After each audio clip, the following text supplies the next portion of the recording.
إن الحمد لله نحمده ونستعينه ونستغفره ونعوذ بالله من شرور أنفسنا وسيئات أعمالنا. من يهده الله فلا مضل له ومن يضلل فلا هادي له. وأشهد أن لا إله إلا الله وحده لا شريك له، وأشهد أن محمدا عبده ورسوله. اللهم علمنا ما ينفعنا وانفعنا بما علمتنا. سبحانك لا علم لنا إلا ما علمتنا إنك أنت العليم الحكيم. அன்பார்ந்த சகோதரர்களே, சகோதரிகளே, கடந்த பாடத்திலே தொழுகையுடைய நேரங்களை பற்றி நாம் பார்த்தோம். ஐவேளை தொழுகைகள், நேரம் குறிக்கப்பட்ட கடமைகள் என்ற வகையிலே ஒரு தொழுகைக்குரிய நேரங்களை பார்த்தோம். துஹருடைய நேரம் சூரியன் உச்சியிலிருந்து சாய்ந்ததிலிருந்து ஆரம்பிக்கின்றது. அதற்கான அடையாளம் ஒரு பொருளுடைய நிழல் மிகவுமே குறைந்து வந்து எப்போது திரும்பவும் கூட ஆரம்பிக்கின்றதோ அப்போது சூரியன் சாய்ந்து விட்டது, உச்சியிலிருந்து அடுத்த பக்கம் சாய்ந்து விட்டது. அதே போன்று அந்த நிழல் ஒரு திசையிலிருந்து அடுத்த திசைக்கு அந்த நேரத்திலே மாறிவிடுகிறது. அதாவது மேற்கு திசையின் பக்கம் மாறிவிடுகிறது. எனவே கிழக்கை நோக்கி சூரியன் சாய்ந்து விட்டது என்பது அதன் அர்த்தம். மேற்கை நோக்கி சூரியன் சாய்ந்து விட்டது என்பது அர்த்தம். கிழக்கு பக்கத்திலிருந்து சூரியன் உதித்து மேற்கை நோக்கி சூரியன் சென்று கொண்டிருக்கும். எனவே நடுவானிலிருந்து மேற்கு பக்கமாக சாய்கின்ற பொழுது நிழல் அடுத்த பக்கமாக கிழக்கு பக்கமாக வந்துவிடும்.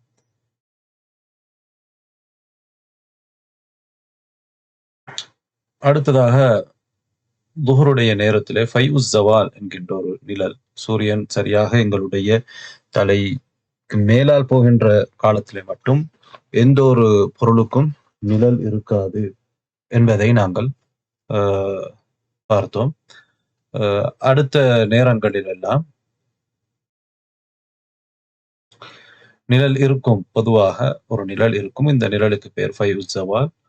அதனை விட்டுவிட்டுத்தான் துஹருடைய கடைசி நேரம், அசருடைய ஆரம்ப நேரத்தை நாங்கள் பார்க்க வேண்டும். துஹருடைய கடைசி நேரம் ஒவ்வொரு பொருளுடைய நிழலும் அதே அளவுக்கு வர வேண்டும் என்று நாம் சொன்னோம். உதாரணமாக ஒரு அடி பொருளுடைய நிழல் ஒரு அடி வர வேண்டும். அந்த ஒரு அடி என்று நாங்கள் சொல்கிற பொழுது அல்லது ஒரு மீட்டர் என்று சொல்கிற பொழுது ஏற்கனவே ஃபைஉஸ் ஜவாலை விட்டுவிட்டுத்தான் நாம் கணக்கு பார்க்க வேண்டும் என்பதை சொன்னோம். ஃபைஉஸ் ஜவாலோடு சேர்த்து நீங்கள் கணக்கு பார்த்தால் சில நேரம் நீங்கள் துஹருடைய நேரம் முடிவதற்கு முன்னால் அசருடைய நேரம் ஆரம்பித்து விட்டதாக தவறாக கருதுவீர்கள் என்று சொல்லியிருந்தோம். அசருடைய கடைசி நேரம் சூரியன் மறைகின்ற நேரம். ஆனால் அதற்கு முன்னால் இஸ்ஃபிராருக்கு முன்னால் அசர் தொழுகையை தொழுதுவிட வேண்டும். ஒரு இக்கட்டான அல்லது கடுமையான தேவையுள்ள ஒரு நிலையிலே தான் இஸ்ஃபிராருக்கு பிறகு அசர் தொழுகையை தொழ முடியும். இஸ்ஃபிராருக்கு முன்னால் அசர் தொழுகை தொழப்பட வேண்டும். அதற்கு பின்னால் தொழுவது வெறுக்கப்பட்ட ஒரு விடயம். அல் வக்துல் இக்தியாரி, தேர்வு செய்யப்பட்ட வக்து, அல்லது அல் வக்துல் முஹ்தார் என்பது இஸ்ஃபிராருக்கு முன்னால் அசர் தொழுவதுதான் என்பதை பார்த்தோம். வக்துல் இத்திரார், ஒரு இக்கட்டான வக்த் என்பது இஸ்ஃபிராருக்கு பிறகும் சூரியன் மறைவதற்கு முன்னால் தொழுது கொள்ளலாம் என்பதை பார்த்திருந்தோம். மக்ரிபுடைய நேரம் சூரியன் மறைந்ததிலிருந்து ஷஃபகுல் அஹ்மர், அதாவது செம்மேகம் மறைகின்ற வரையில், செம்மேகம் முழுமையாக மறைந்ததற்கு பிறகுதான் மக்ரிபுடைய நேரம் முடிவடையும் என்பதை நாம் பார்த்தோம். அப்போது செம்மேகம் மறைந்து விட்டால் இஷாவுடைய நேரம் ஆரம்பமாகிவிடும்.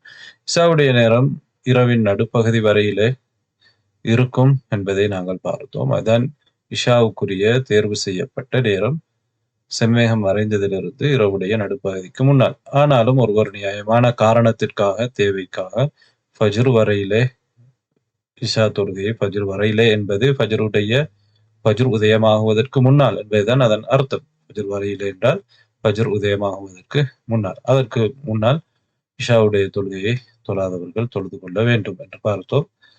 ஃபஜ்ருடைய நேரம் எங்களுக்கு தெரியும். ஃபஜ்ர் உதயமாகுவது கீழ்வானத்திலே, கிழக்கு கீழ்வானத்திலே வெண்மை நிறம் வெளிப்படுவதுதான் ஃபஜ்ருடைய அந்த ஒளி. அது அகலமாக வரும். அதுதான் ஃபஜ்ருடைய ஆரம்ப நேரம். ஃபஜ்ருடைய இறுதி நேரம் சூரியன் உதயமாகின்ற நேரம். ஆனாலும் இஸ்ஃபாருக்கு முன்னால் உள்ள நேரம் தான் ஃபஜ்ருக்கான வக்துல் முக்தார், தேர்வு செய்யப்பட்ட நேரம். இஸ்ஃபார் என்பது கடுமையான வெளிச்சம். சூரியன் உதயமாகுவதற்கு முன்னாலே வரக்கூடிய கடுமையான வெளிச்சம். அதற்கு முன்னால் ஃபஜ்ருடைய தொழுகை தொழப்பட வேண்டும். அதனை இஸ்ஃபாருக்கு பின்னால் வரையிலே பிற்படுத்துவது கூடாது, நியாயமான காரணம் இருந்தாலே தவிர. ஒருவர் தொழுகையை விட்டும் தூங்கிவிட்டால் அல்லது தொழுகையை மறந்தால் அவருக்கு தொழக்கூடிய அந்த நேரம் அவர் எப்போது ஞாபகம் அவருக்கு வருகிறதோ அல்லது எப்போது அவர் எழும்புகிறாரோ அதுதான் அவருக்குரிய தொழுகை நேரம் என்பதையும் நாம் பார்த்திருந்தோம். எனவே அவர் அந்த ஞாபகம் வரக்கூடிய அந்த நேரத்திலே, எழும்புகின்ற நேரத்திலே அவர் அமைதியாக உதவு செய்து கொண்டு அமைதியாக தொழ வேண்டும். அது அந்த தொழுகையுடைய நேரத்தை, சரியான நேரத்தை தாண்டி இருந்தாலும் சரி என்பதை பார்த்தோம். அதே போன்று ஒருவர் தொழுகையை பிற்படுத்துகின்றார். பிற்படுத்தினாலும் அவர் அந்த நேரத்தை தாண்டுவதற்கு முன்னால், உதாரணமாக ஃபஜ்ருடைய நேரம் எங்களுக்கு தெரியும், சூரியன் உதயமாகின்ற அந்த வரையிலே இருக்கிறது. சூரியன் உதயமாகுவதற்கு முன்னால் ஒரு தக்பீரை அல்ல, ஒரு முழு ரக்காவையும் ஒருவர் அடைந்து கொண்டார் என்றால் அவர் அந்த ஃபஜ்ர் தொழுகை அடைந்து கொண்டவராக ஆகுவார். அதே போன்றுதான் ஒவ்வொரு தொழுகையும். அடுத்த தொழுகையுடைய நேரம் வருவதற்கு முன்னால் அவர் அந்த தொழுகைக்குரிய நேரம் முடிவடைவதற்கு முன்னால் ஒரு ரக்காவை அடைந்து கொண்டால் அவர் அந்த தொழுகையை அடைந்து கொண்டவராக கருதப்படுவார்.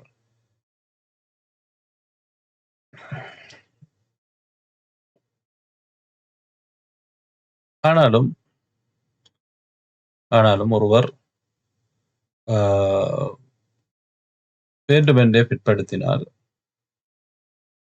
ஒரு ரக்கா தொழுகையை என்ன செய்கிறார்? வேண்டுமென்றே பிற்படுத்தினால் நூலாசிரியர் என்ன சொன்னார்? من أدرك ركعة من الصلاة قبل خروج وقتها فقد أدرك. இப்போது நான் சொன்ன அந்த விஷயம் தான் அங்கே சொல்லப்பட்டிருக்கிறது. وهذا في حق من كان معذورا. இது யாருக்கு உذر இருக்கிறதோ, யாருக்கு நியாயம் இருக்கிறதோ அவர்கள் விஷயத்திலே தான் இது. وأما من لم يكن معذورا وتشاغل فإنه يأثم وإذا أدرك ركعة قبل خروج الوقت يكون مدركا ويأثم. அதாவது ஒருவர் நியாயம் இல்லாமல் தொழுகை படுத்துகிறார், அவர் வேறு வேலையில் ஈடுபடுகின்றார் என்றால் அவர் பாவியாக இருக்கிறார். அவர் ஒரு ரக்காவை நேரம் முடிவதற்கு முன்னால் அடைந்து கொண்டால் அவர் அந்த தொழுகை அடைந்து கொண்டவராக ஆகுவார். ஆனால் அவர் பாவி என்றால் அடுத்த ரக்காவை அவர் நேரத்துக்கு பிறகு தொழ வேண்டி இருந்ததனால், அந்த அளவுக்கு அவர் பிற்படுத்தினதனால் அவர் பாவியாக ஆகுவார் என்றால் அவருக்கு நியாயமான காரணம் இல்லாமல் இருக்கின்ற பொழுது. அடுத்ததாக நாம் என்ன பார்த்தோம் என்றால், மா ஹுக்மு மன் தரக்க ஸலாத் ஹத்தா ஹரஜ வக்துஹா. தொழுகையை அதனுடைய நேரத்துக்குள் தொழாத ஒருவர், ஒரு ரக்காவை கூட அடைந்து கொள்ளாத ஒருவர், அவர் பெரும் பாவி என்பதை நாங்கள் பார்த்தோம். அதே நேரத்தில் அவர் அதை கதா செய்ய வேண்டுமா இல்லையா என்ற கருத்து வேறுபாடு அறிஞர்களுக்கு இடையிலே பெரிய அளவுக்கு இருக்கிறது.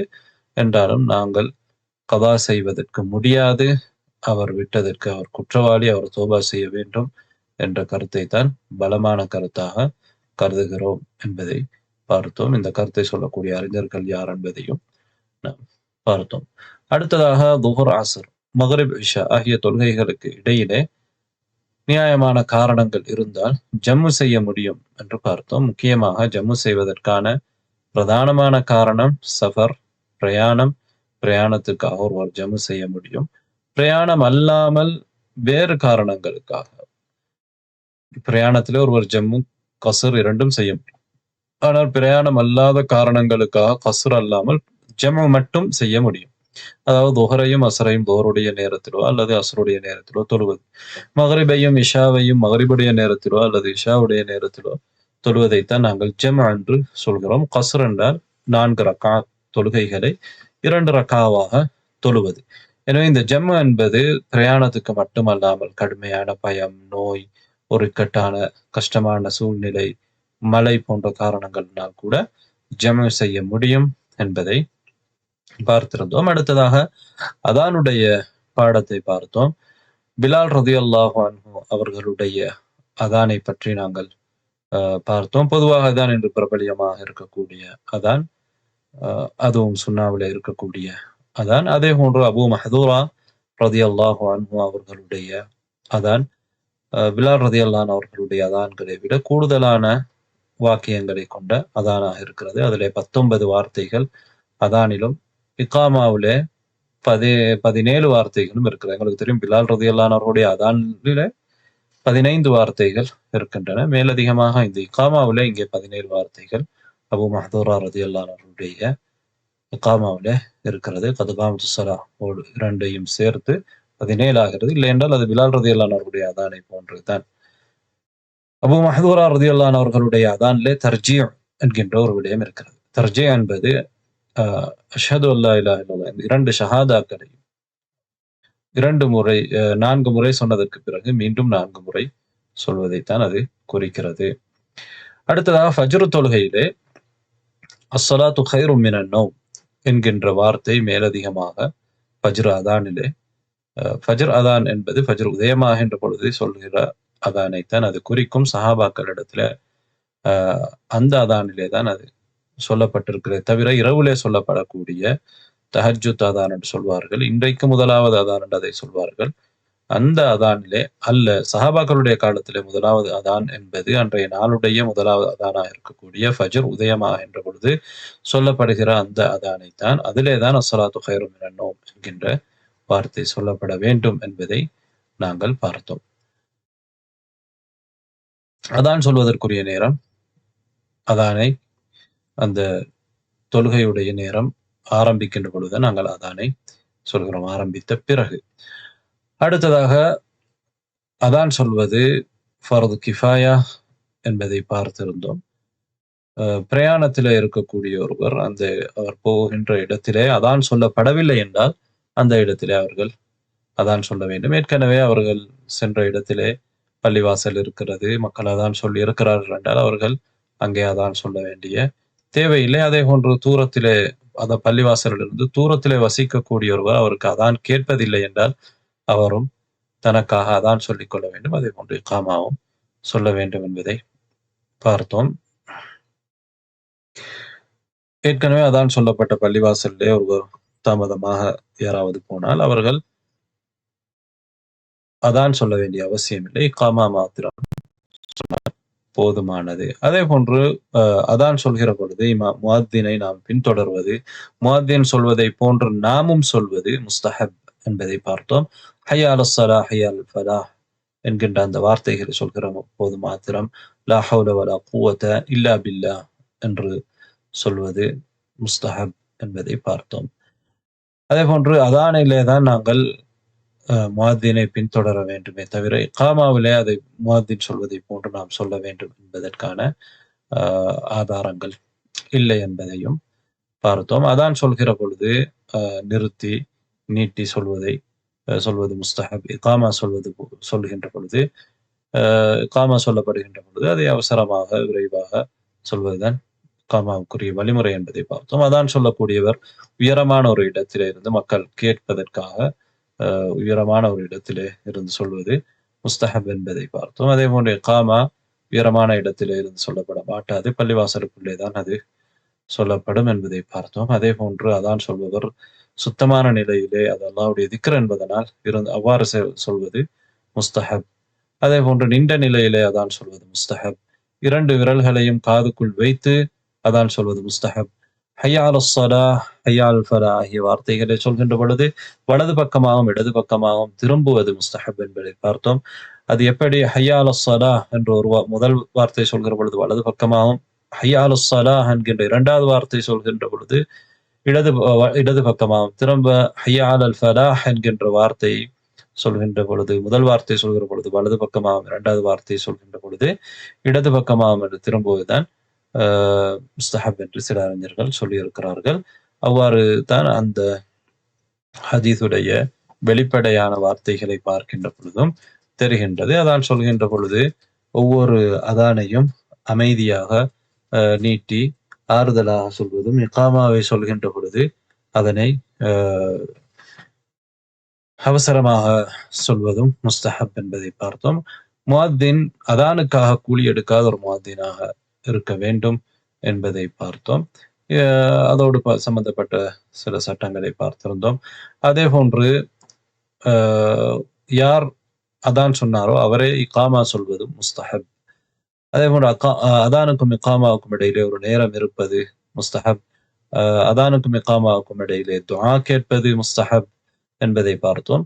2 தொழுகைகளை நாம் சேர்த்து தொழுகின்ற பொழுது 2 தொழுகைகளை சேர்த்து தொழுகின்ற பொழுது ஒரு அதானும் 2 இகாமாக்கள், ஒரு தொழுகைக்காகவும் இகாமாவும் 2 தொழுகைக்காகவும் ஒரு ஆரம்பத்தில் ஒரு அதானும் சொல்லப்படுவது தான் முறை என்பதை நாம் பார்த்திருந்தோம். அடுத்ததாக எங்களுக்கு ஒரு தொழுகை தவறி போனால், விடுபட்டு போனால், நியாயமான ஒரு காரணத்திற்காக அதை தொழுகின்ற பொழுது நாங்கள் அந்த இடத்திலே அதான் சொல்லப்பட்ட ஒரு இடமாக இருந்தால் இக்காமா மாத்திரம் சொல்லிக் கொள்ளலாம். அல்லது பிரயாணத்திலோ அல்லது அதான் கேட்பதிலிருந்து தூரமான ஒரு இடமாக இருந்தால் அந்த இடத்திலே அதானும் இக்காமா என்கின்ற 2ம் சொல்லப்பட வேண்டும் என்பதை பார்த்திருந்தோம். அடுத்ததாக பிரயாணத்திலேயோ அல்லது ஊரில் இருக்கின்ற பொழுதோ மழை பெய்கின்ற காரணத்தினால் அதானிலே என்ன சொல்லலாம்? சல்லு ஃபி ரிஹாலிக்கும் சல்லு ஃபி புயூத்திக்கும், உங்களுடைய வீடுகளிலே நீங்கள் தொழுது கொள்ளுங்கள் என்று சொல்லலாம். அது அதானுக்கு பிறகும் சொல்லலாம், அதானை சொல்லிவிட்டு சொல்லலாம். அல்லது ஹய்யால் ஸலாஹ் ஹய்யால் ஃபலாஹ் என்ற அந்த வார்த்தைகளை சொல்லாமல் சல்லு ஃபி புயூத்திக்கும் என்று சொல்லலாம். அல்லது ஹய்யால் ஸலாஹ் ஹய்யால் ஃபலாஹ் என்று சொல்லிவிட்டு சல்லு ஃபி ரிஹாலிக்குமோ சல்லு ஃபி புயூத்திக்கும் என்று சொல்லிவிட்டு அதானை பூரணப்படுத்தவும் முடிவு. 3 முறையிலே சொல்ல முடியும் என்பதை நாம் ஏற்கனவே பார்த்திருந்தோம். அடுத்ததாக அன்பார்ந்த சகோதரர்களே, சகோதரிகளே, நாங்கள் இன்றைய பாடத்திலே பாபு ذكر ما يجب سطره على المصلي في صلاته, தொழுகையாளி தன்னுடைய தொழுகையிலே மறைப்பது கட்டாயமான பகுதிகள் என்கின்ற பாடத்தை பார்க்க இருக்கிறோம். ذكر ما أمر الرجل بستره في الصلاة, தொழுகையிலே ஒரு ஆண் எந்தெந்த பகுதிகளை எல்லாம் மறைக்க வேண்டும் என்பதை நூலாசிரியர் ஆரம்பமாக குறிப்பிட்டிருக்கின்றார். தொழுகையிலே ஒரு ஆணை பொறுத்தவரையிலே தொழுகை அல்லாத நிலையிலே அவருடைய எந்த அவுராவை மறைக்க வேண்டுமோ அந்த அவுராக்களை அவர் மறைக்க வேண்டும். அதே போன்று தொழுகையிலே மேலதிகமாகவும் அவர் என்ன செய்ய வேண்டும்? மறைக்க வேண்டியவராக இருக்கின்றார். தொழுகையிலே முக்கியமாக பொதுவாகவே அவர் மறைக்க வேண்டிய பகுதி தொழுகை அல்லாத பகுதிகள் எல்லாம் சௌஅத்தான், முன்பின் அவுராக்களை ஒரு மனிதர் என்ன செய்ய வேண்டும்? அவருடைய அந்த கடுமையான அவுராக்களை மறைத்து கொள்ள வேண்டும். அவர் தொழுகையிலும் தான், தொழுகைக்கு வெளியிலும் தான் அதை மறைக்க வேண்டும். அதே போன்று 2 தொடைகள், இந்த 2 தொடைகளும் அவுரத்துன் முஹஃபஃபா அலா ஸஹீஹ், சரியான கருத்தின்படி நூலாசிரியர் சொல்கிறார் அவுரா, அது மறைக்க வேண்டிய பகுதி தொடைகள். ஆனால் முஹஃபஃபா, கொஞ்சம் குறைவாக, ஏனைய அவுராவை விட சற்று குறைவான அவுராவாக அது இருக்கிறது. அந்த வகையிலே யுக்ரஹு ظهورهما في غير الصلاة, தொழுகை அல்லாத நேரங்களிலே அது வெளிப்படுவது, தொடைகள் வெளிப்படுவது வெறுக்கப்பட்ட ஒன்றாக இருக்கிறது. وأما في الصلاة فيجب سترهما, ஆனால் தொழுகையை பொறுத்தவரையிலே தொடைகள் கட்டாயமாக மறைக்கப்பட வேண்டும். ولا يجوز ظهورهما, தொடைகள் வெளிப்படக்கூடாது தொழுகையிலே.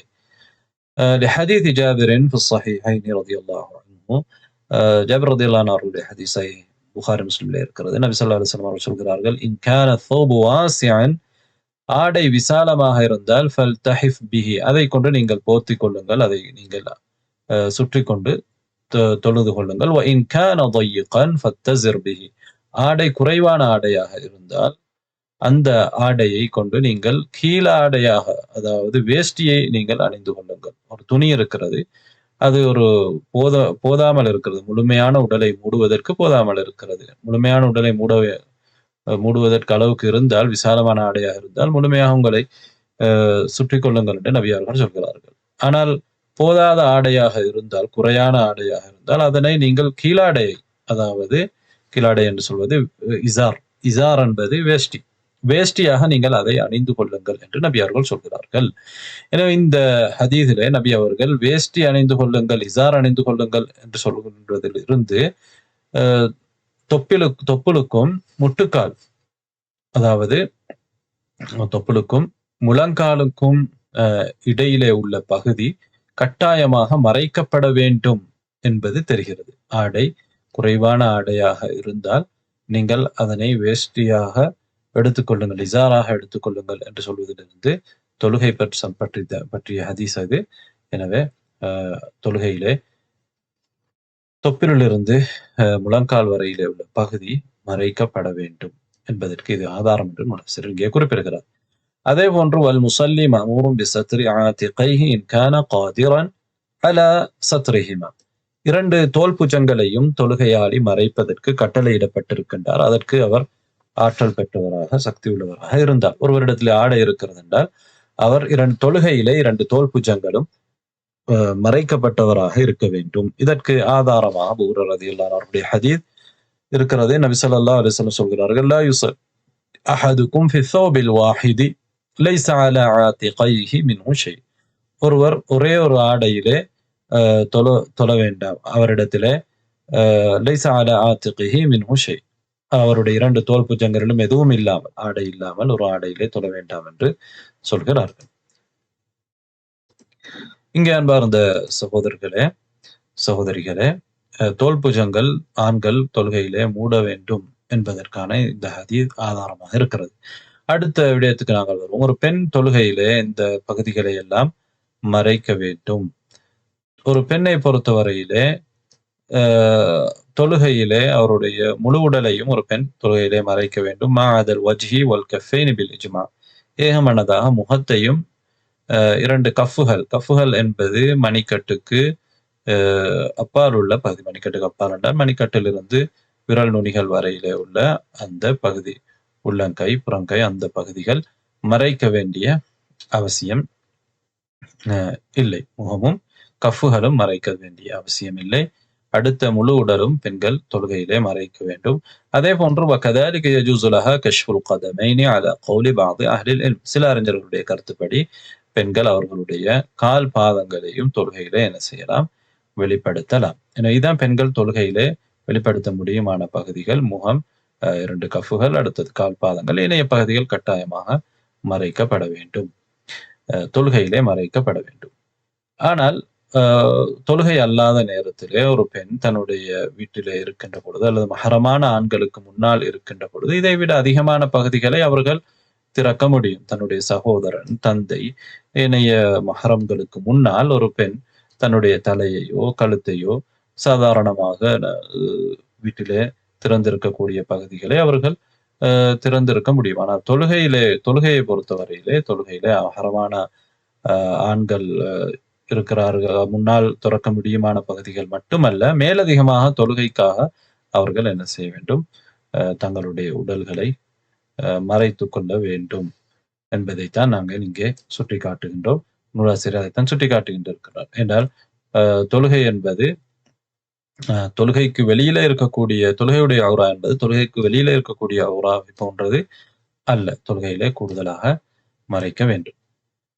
ஆனால் பெண்களை பொறுத்தவரையிலே அவர்களுடைய மஹரம் அல்லாத அந்நிய ஆண்களுக்கு முன்னால் அவர்களுடைய முழு உடலையும் அவர்கள் அந்நிய ஆண்கள் பார்ப்பதிலிருந்து அவர்கள் மறைத்துக் கொள்ள வேண்டும் என்பதை நூலாசிரியர் இங்கே சுட்டிக்காட்டி இருக்கின்றார். ஏன் ஹதீஸில் இருக்கிறது, அல் மர்அத்து அவ்ரா, பெண் என்றால் ஒரு பெண் ஔரா, அவள் மறைக்கப்பட வேண்டியவள், ஔராவாக இருக்கிறார். எனவே முழுமையாக ஒரு பெண் மறைக்கப்பட வேண்டும் என்பதை நூலாசிரியர் இங்கே சுட்டிக்காட்டுகின்றார். ஃபைதா ஹரஜத் இஸ்தஷ்ரஃபஹா ஷைத்தான், அந்த பெண் வெளியிலே சென்றால் சைத்தான் தன்னுடைய பார்வையை உயர்த்தி பார்க்கின்றான், மற்றவர்களை பார்க்க தூண்டுகின்றான். பெண் மறைக்கப்பட வேண்டியவள் என்பது உங்களுக்கு தெரியும். கருத்து வேறுபாடு இருக்கிறது. சில அறிஞர்கள் முகத்தையும் மணிக்கட்டுக்கு கீழே உள்ள பகுதிகளையும் மறைக்க தேவையில்லை என்று சொல்லி இருக்கின்றார்கள். கட்டாயம் இல்லை, மறைப்பதுதான் சிறந்தது என்று சொல்வார்கள். என்றாலும் பலமான கருத்து நூலாசிரியரிடத்திலும் தான் எங்களிடத்திலும் தான் பெண்கள் முழுமையாக தங்களை மறைத்துக் கொள்ள வேண்டும். பெண்கள் அவர்களுடைய முகத்தையும் 2 மணிக்கட்டுக்கு கீழே உள்ள பகுதிகளை அவர்கள் கஃபுகளை திறக்கலாம் என்பதற்கு ஆதாரமாக கொள்ளப்படக்கூடிய ஹதீஸ்கள் ஒன்றோ பலவீனமானது அல்லது அது தெளிவாக இருந்தால் பலவீனமானது. பலவீனமாக இருக்கிறது. இன்னும் சில ஹதீஸ்கள் சிலர் ஆதாரம் காட்டுகின்றார்கள். ஆனால் அதிலே தெளிவாக அதற்கான ஆதாரம் இல்லாமல் இருப்பதை பார்க்கின்றோம். எனவே அது இங்கே உள்ள நாங்கள் பேசக்கூடிய ஒரு மசாலா அல்ல. இங்கே நாங்கள் தொழுகை பற்றி சுருக்கமாக தொழுகையிலே உள்ள ஔராவை பற்றி பார்த்து கொண்டிருக்கின்றோம். அடுத்த மசாலாவுக்கு நாங்கள் வருவோம். மா ஹுக்மு ஸலாத்தி الرجل في ثوب الحرير. ஹரீர் என்பது பட்டாடை. பட்டாடையிலே ஆண்களை பொறுத்தவரையிலே அவர்களுக்கு அது ஹராமாக்கப்பட்டிருக்கிறது. நபி ஸல்லல்லாஹு அலைஹி வஸல்லம் அவர்கள் சொல்கிறார்கள், லா தஷ்ரபு ஃபி ஆனியத்தி الذهب والفضة. தங்கம் வெள்ளி பாத்திரங்களிலே நீங்கள் குடிக்காதீர்கள். வலா தல்பசு ஹரீர வத்தீபாஜ். ஹரீர் தீபாஜ் என்பது பட்டை குறிக்கக்கூடிய வார்த்தைகள். பட்டிலே ஒரு வகைதான் தீபாஜ். எனவே பட்டாடைகளை நீங்கள் அணிந்து கொள்ளாதீர்கள். ஃபைன்னஹா லஹும் ஃபித் துனியா வலக்கும் ஃபில் ஆஹிரா. அது அவர்களுக்கு இந்த உலகத்திலே இருக்கிறது, காபிர்களுக்கு. வலக்கும் ஃபில் ஆஹிரா, உங்களுக்கு மறுமையிலே இருக்கிறது. எனவே ஆண்கள் பட்டாடைகளை அணியக்கூடாது என்பதைத்தான் நபி ஸல்லல்லாஹு அலைஹி வஸல்லம் அவர்கள் இங்கே சொல்கிறார்கள். எனவே ஆண்கள் பொதுவாக தொழுகையிலே, தொழுகைக்கு வெளியாலோ அவர்கள் பட்டாடைகளை அணிவது அவர்களுக்கு ஹராமாக இருக்கிறது. இன்னொரு ஹதீஸை நூறாசிரியர் குறிப்பிட்டிருக்கின்றார்.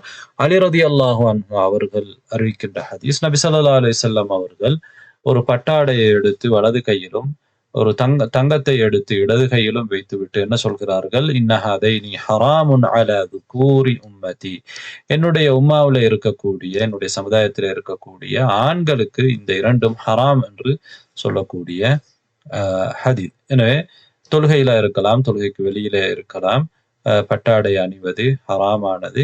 ஆனால் தொழுகையிலே ஒருவர் பட்டாடை அணிந்து கொண்டு தொழுதால் அவருடைய தொழுகை செல்லுபடியாகும். ஆனால் அவர் பாவி, அந்த பட்டாடை அணிந்ததற்காக அவர் பாவியாவார்.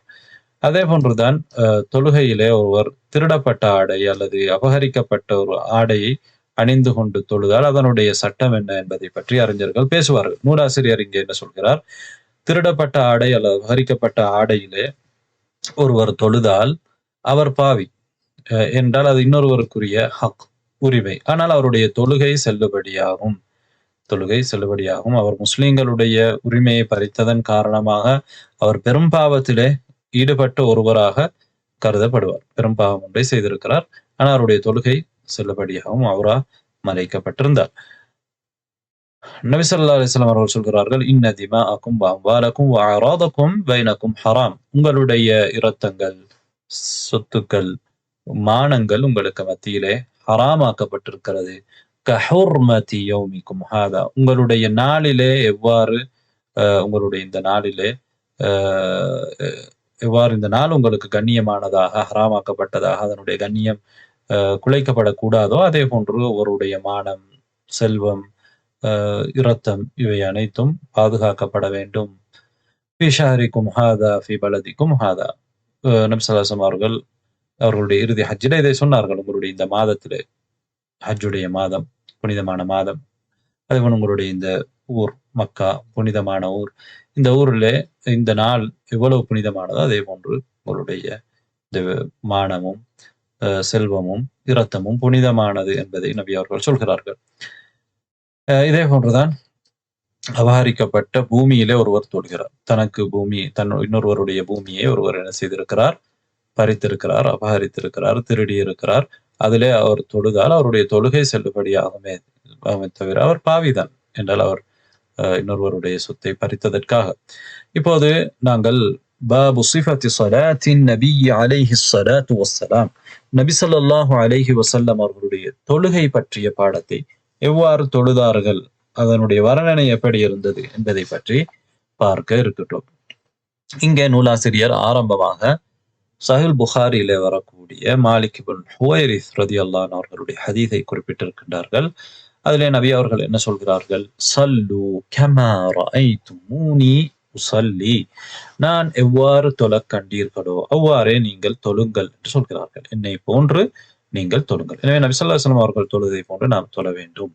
நபி அவர்களுடைய தொழுகை பற்றி நபி தோழர்கள் எங்களுக்கு பல்வேறு ஹதீத்களிலே அறிவித்திருக்கிறார்கள். இங்கே நூலாசிரியர் அபு தாவூத் போன்ற கிரந்தத்திலே வரக்கூடிய ஒரு அபு ஹுமைத் அஸ்ஸாயிதி ரலியல்லாஹு அன்ஹு அவர்களுடைய ஹதீஸை அறிவித்திருக்கின்றார்கள். இந்த ஹதீதுடைய முக்கியத்துவம் என்னவென்றால் 10 நபி தோழர்களுக்கு முன்னிலையிலே இந்த ஹதீத் அறிவிக்கப்படுகிறது. 10 நபித்தோழர்கள் இந்த ஹதீஸிலே சொல்லப்படக்கூடிய விஷயங்களை ஏற்றுக்கொள்கிறார்கள், அங்கீகரிக்கிறார்கள். நபி அவர்களுடைய தொழுகை என்பதை அவர்கள் உறுதி செய்கிறார்கள். அந்த நபித்தோழர்களே அபூ கதாதா ரலியல்லாஹு அவர்களும் ஒருவர். அபூ ஹுமைத் ரலியல்லாஹு அன்ஹு அவர்கள் என்ன சொல்கிறார்கள், அல்லாஹ்வுடைய தூதரின் தொழுகையை பற்றி உங்களிலே நான் தான் மிக அறிந்தவர், அதிகமாக அறிந்திருக்கிறேன் என்று சொல்லிவிட்டு இந்த செய்தியை சொல்கின்றார்கள். அப்போது நபித்தோழர்கள் கேட்கின்றார்கள், நீங்கள் உங்கள் அந்த தொழுகையை நீங்கள் காட்டுங்கள் என்று சொன்ன பொழுது, சொல்லுங்கள் என்று சொன்ன பொழுது அவர்கள் நபி அவர்களுடைய தொழுகையை பற்றி சொல்கிறார்கள். அதுல என்ன சொல்கிறார்கள், கான ரசூலுல்லாஹி ஸல்லல்லாஹு அலைஹி வஸல்லம் இதா காம இலா ஸலாத்தி யர்ஃபஉ யதைஹி யுஹாதி ஹத்தா யுஹாதிய பிஹிமா மன்கிபை. அல்லாஹ்வுடைய தூதர் ஸல்லல்லாஹு அலைஹி வஸல்லம் அவர்கள் தொழுகைக்காக நின்றால் அவர்கள் தங்களுடைய கைகளை உயர்த்துவார்கள். யர்ஃபஉ யதைஹி ஹத்தா யுஹாதிய பிஹிமா மன்கிபை. அவர்களுடைய தோள் புஜத்துக்கு நேராக வரும் வரையிலே, அதை நேராக கொண்டு வரும் வரை அவர்கள் அதனை உயர்த்துவார்கள். நபி அவர்கள் கையை உயர்த்துவார்கள், அந்த கை தோள் புஜத்துக்கு நேராக இருக்கும். ثم يكبر حتى يقر كل عظم في موضعه معتدلا. பிறகு நபி ஸல்லல்லாஹு அலைஹி வஸல்லம் அல்லாஹு அக்பர் என்ற தக்பீர் சொல்லுவார்கள். ஒவ்வொரு எலும்பும் அதற்குரிய இடத்திலே சரியாக நிலை பெறும் வரையிலே அல்லாஹு அக்பர் என்று என்ன செய்வார்கள், நபி ஸல்லல்லாஹு அலைஹி வஸல்லம் அவர்கள் சொல்வார்கள். ثم يقرأ. பிறகு நபி ஸல்லல்லாஹு அலைஹி வஸல்லம் அவர்கள் குர்ஆனை ஓதுவார்கள். ثم يكبر. பிறகு தக்பீர் சொல்வார்கள். فيرفع يديه حتى يحاذي بهما منكبيه. தக்பீர் சொல்வார்கள். எதற்காக? ருக்குவுக்கு செல்வதற்காக. அதை பற்றி என்ன சொல்கிறார்கள் அபூ ஹுமைத் ரலியல்லாஹு அன்ஹு அவர்கள் என்ன சொல்கிறார்கள், நபி அவர்கள் கையை என்ன செய்வார்கள், உயர்த்துவார்கள் அவர்களுடைய தோள் புஜத்துக்கு நேராக. ருக்குவுக்கு போகின்ற பொழுதும் அங்கே இரண்டாவது முறையாக தக்பீர் சொல்வார்கள். ثم يركع. பிறகு ருக்கு செய்வார்கள். ويضع راحتيه على ركبتيه. அவர்களுடைய உள்ளங்கைகளை அவர்களுடைய முழங்கால்களிலே, முட்டுக்கால்களிலே நபி ஸல்லல்லாஹு அலைஹி வஸல்லம் அவர்கள் வைப்பார்கள். ثم يعتدل فلا يصب رأسه ولا يقنع. நபி ஸல்லல்லாஹு அலைஹி வஸல்லம் அவர்கள் ருக்குவிலே இருக்கின்ற பொழுது முழுமையாக தலையை பணிக்கவும் மாட்டார்கள், இப்படி உயர்த்தி வைக்கவும் மாட்டார்கள், அதனை சமாந்தரமாக வைப்பார்கள். ثم يرفع رأسه. பிறகு ருக்குவில் இருந்து அவர்களுடைய தலையை உயர்த்துவார்கள். எப்படி சொல்லிக் கொண்டு உயர்த்துவார்கள், فيقول سمع الله لمن حمده. سمع الله لمن حمده என்று சொல்லியவர்களாக அவர்கள் உயர்த்துவார்கள். ثم يرفع يديه حتى يحاذي بهما منكبيه معتدلا. இங்கே மூன்றாவது முறையும் நபி ஸல்லல்லாஹு அலைஹி வஸல்லம் அவர்கள் என்ன செய்கிறார்கள், கைகளை தோள் புஜத்துக்கு நேராக வரும் வரை உயர்த்துவார்கள். ثم يقول الله أكبر ثم يهوي إلى الأرض. பிறகு நபி ஸல்லல்லாஹு அலைஹி வஸல்லம் அவர்கள் அல்லாஹு அக்பர் என்று சொல்வார்கள். பிறகு எங்க போவார்கள், பூமியை நோக்கி சுஜூதுக்காக செல்வார்கள். فيجافي يديه عن جنبيه. இங்கே அல்லாஹு அக்பர் என்று நபி அவர்கள் சொல்வார்கள். பிறகு சுஜூதை நோக்கி போவார்கள். என்று நாங்கள் ஒரு நிலையில இருந்து இன்னொரு நிலைக்கு மாறுகின்ற பொழுது அல்லாஹு அக்பர் என்று சொல்கிறோம். அல்லாஹு அக்பர் என்று சொல்கிறோம். அல்லது சமிஅ அல்லாஹு லிமன் ஹமிதா என்று ருக்குவிலே இருந்து எழும்புகின்ற பொழுது சொல்கின்றோம். இது எப்போது சொல்ல வேண்டும் என்றால், அந்த நிலையிலே இருக்கின்ற பொழுது இடையிலே தான் நாம் அதனை சொல்ல வேண்டும். அதான் சிறந்தது. அல்லது அதுக்கு சற்று முன்னர் அல்லது அதற்கு சற்று பிறகு சொல்லலாம். இந்த ஹதீஸும் அதற்கு ஆதாரமாக இருக்கிறது. நபி அவர்கள் அல்லாஹு அக்பர் என்று சொல்வார்கள், சொல்லிவிட்டு சுஜூதுக்கு போவார்கள், பூமியை நோக்கி போவார்கள் என்று இங்கே இருக்கிறது. அவ்வாறும் செய்யலாம். فيجافي يديه عن جنبيه. சுஜூதில் இருக்கின்ற பொழுது அவர்களுடைய இரண்டு விழாக்களிலும் இருந்து தன்னுடைய கைகளை அகற்றி கொள்வார்கள். ثم يرفع رأسه. பிறகு அவர்கள் சுஜூதிலிருந்து தலையை உயர்த்துவார்கள். ويثني رجله اليسرى. அவர்களுடைய இடது காலை நபி ஸல்லல்லாஹு அலைஹி வஸல்லம் அவர்கள் விரித்து வைத்து فيقعد عليها மடித்து வைத்து அதிலே அவர்கள் உட்காருவார்கள்.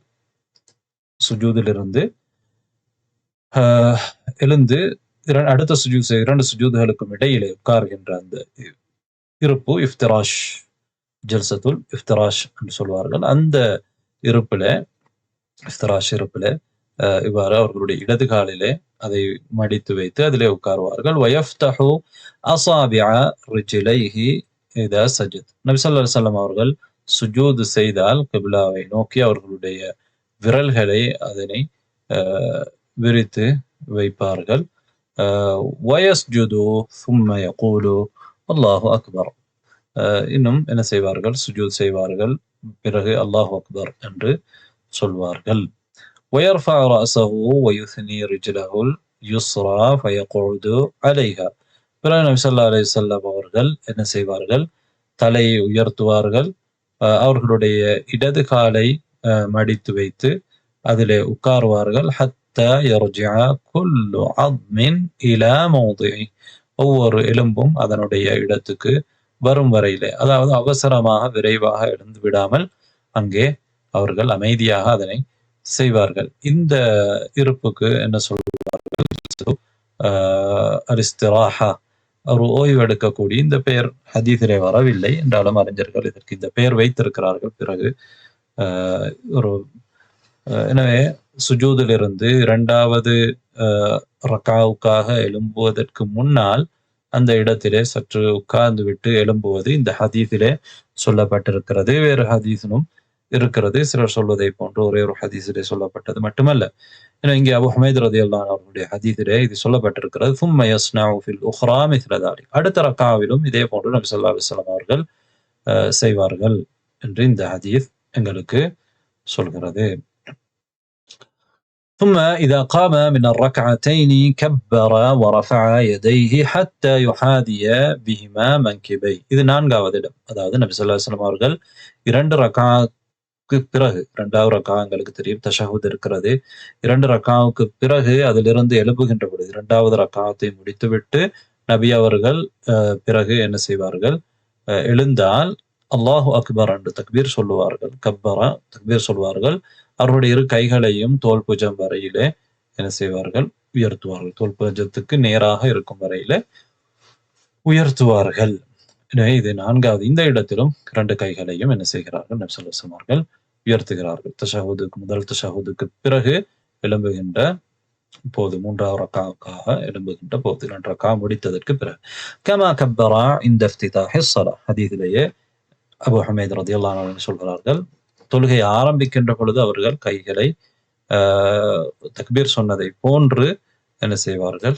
அவ்வாறு செய்வார்கள். ثم يصنع ذلك في بقية صلاته. இவ்வாறு தான் நபி ஸல்லல்லாஹு அலைஹி வஸல்லம் அவர்கள் அவருடைய எஞ்சி இருக்கக்கூடிய ஏனைய தொழுகையுடைய ஏனைய பகுதிகளிலும் செய்வார்கள். அதாவது இப்போது சொன்ன விடயங்களை ஒவ்வொரு ரக்காவிலும் நபி அவர்கள் செய்வார்கள். حتى إذا كانت الجلسة التي فيها التسليم.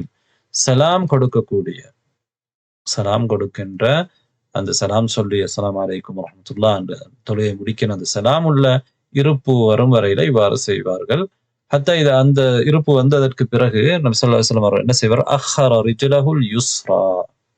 அவர்களுடைய இடது காலை சற்று பிற்படுத்துவார்கள். வகஅத முத்தவர்ரிகன். தவர்ருக்குடைய இருப்பில் இருப்பார்கள். அலா ஷக்ஹில் ஐஸர். இடது பக்கமாக, அதாவது அவர்களுடைய பின்பகுதியை, பித்தட்டை அவர்கள் நிலத்திலே வைப்பார்கள்.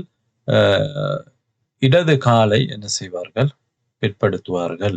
இடது காலை பிற்படுத்துவார்கள். எனவே இது சம்பந்தமாக நாங்கள் இன்னும் விளக்கமாக பார்க்கலாம். தொடர்ந்து இந்த ஹதீஸிலே அந்த நபித்தோழர்கள் என்ன சொல்கிறார்கள்? சதக்த ஹாகதா கான யுஸல்லி ஸல்லல்லாஹு அலைஹி வஸல்லம். நீங்கள் சொன்னது சரியானது, உண்மையானது. இவ்வாறு தான் நபி ஸல்லல்லாஹு அலைஹி வஸல்லம் அவர்கள் தொழுதார்கள் என்று அவர்களும் இதனை உறுதிப்படுத்துகிறார்கள். இதுதான் அபு ஹுமைத் ரலியல்லாஹு அன்ஹு அவர்களுடைய ஹதீஸ். அடுத்ததாக நாங்கள் பார்ப்போம், புகாரி முஸ்லிமில் வரக்கூடிய அபு ஹுரைரா ரலியல்லாஹு அன்ஹு அவர்கள் அறிவிக்கின்ற ஒரு ஹதீஸ். அதிலே ஒரு மனிதர் பள்ளிவாசலுக்குள் நுழைகின்றார். அவர் தொழுகின்றார். நபி ஸல்லல்லாஹு அலைஹி வஸல்லம் அவர்கள் பள்ளிவாசல் ஒரு பகுதியிலே, மஸ்ஜிதின் ஒரு பகுதியிலே இருக்கின்றார். நபி ஸல்லல்லாஹு அலைஹி வஸல்லம் அவர்களிடத்திலே அந்த மனிதர் வந்து சலாம் சொல்கின்றார். நபி அவர்கள் சொல்கிறார்கள், இர்ஜி' ஃபஸல்லி ஃபஇன்னக லம் துஸல்லி.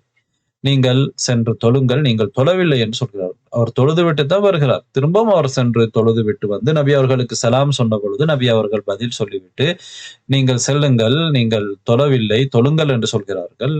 3வது முறை இவ்வாறு நபி அவர்கள் சொன்ன பொழுது அந்த மனிதர், எனக்கு நீங்கள் கற்றுத்தாருங்கள் என்று நபி அவர்களிடத்திலே கேட்கின்றார்கள். எனக்கு நீங்கள் கற்றுத்தாருங்கள் என்று கேட்கின்றார்கள்.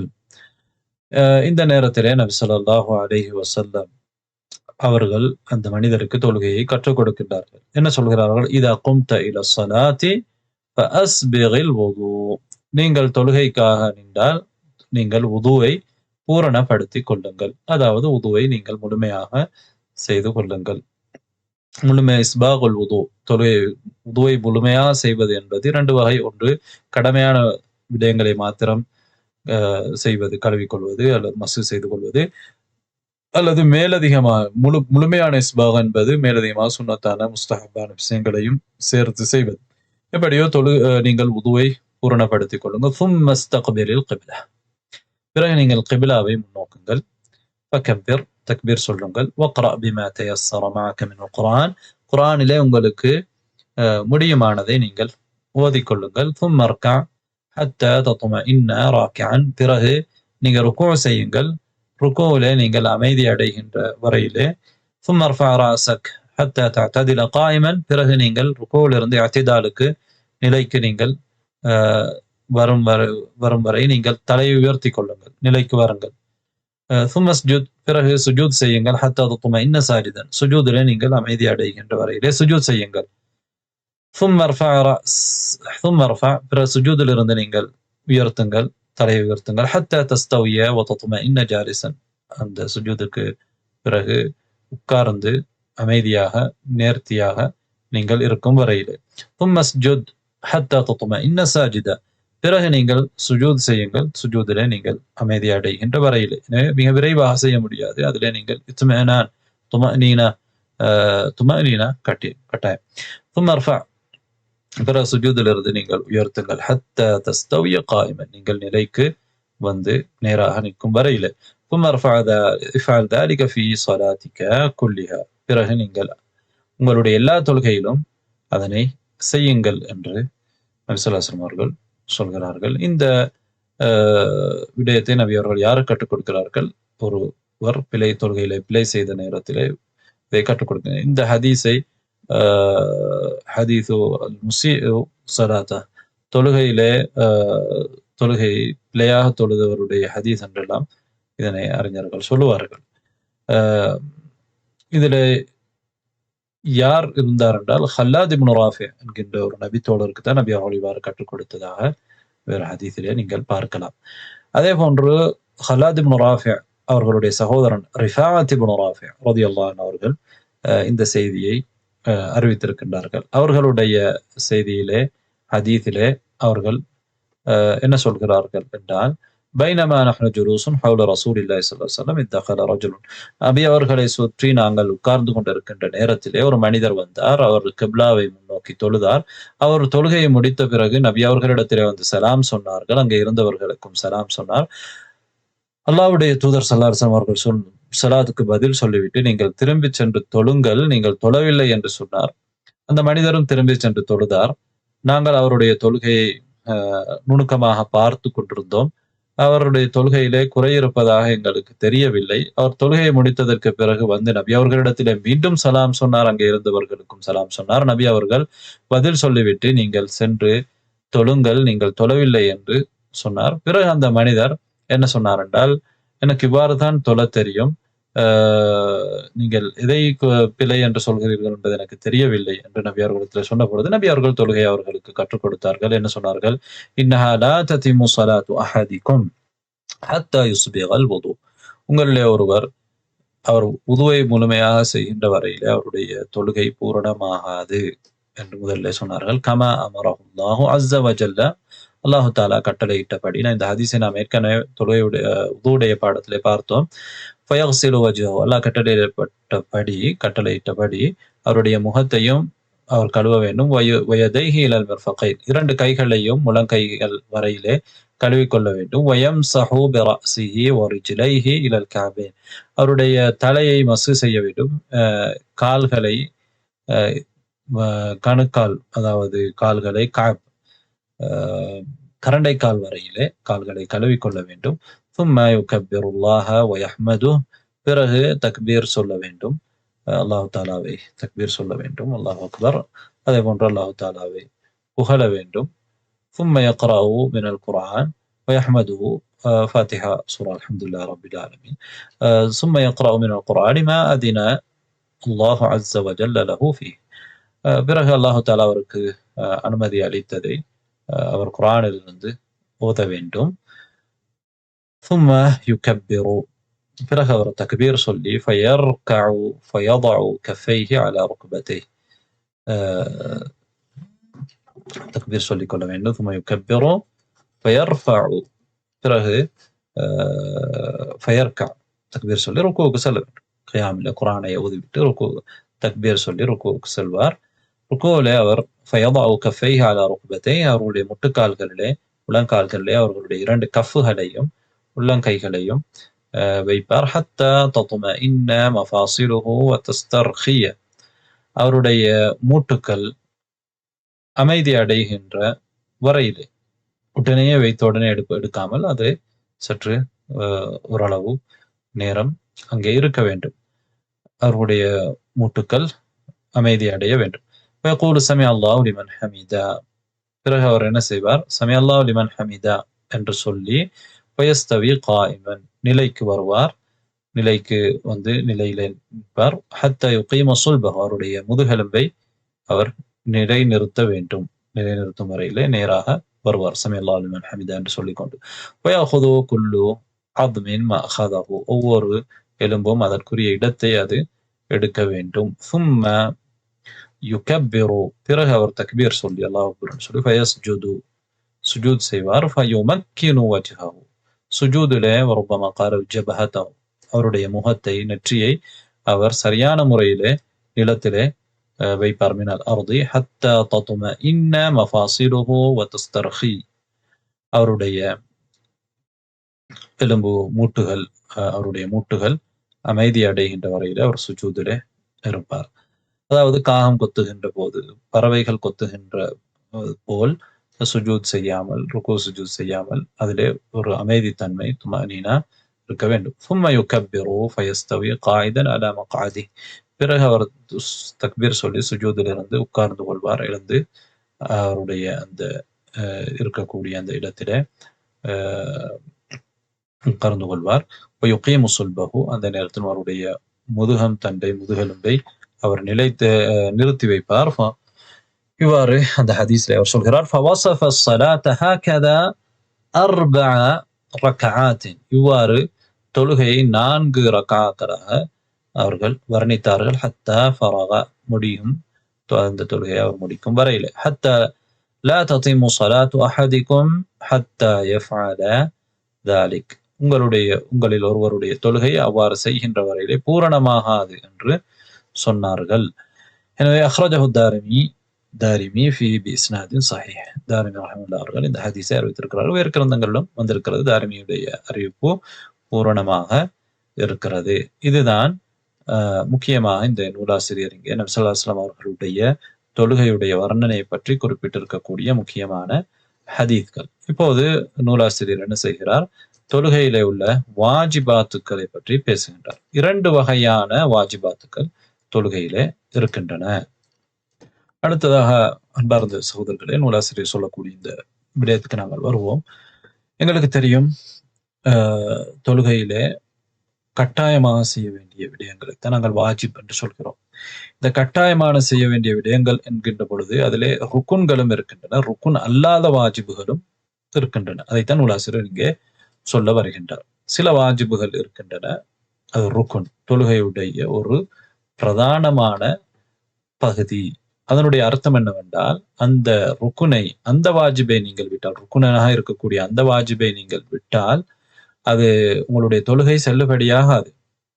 அது நீங்கள் மறதியாக விட்டாலும் சரி, வேண்டுமென்று விட்டாலும் சரி, அந்த தொழுகை செல்லுபடியாகாது.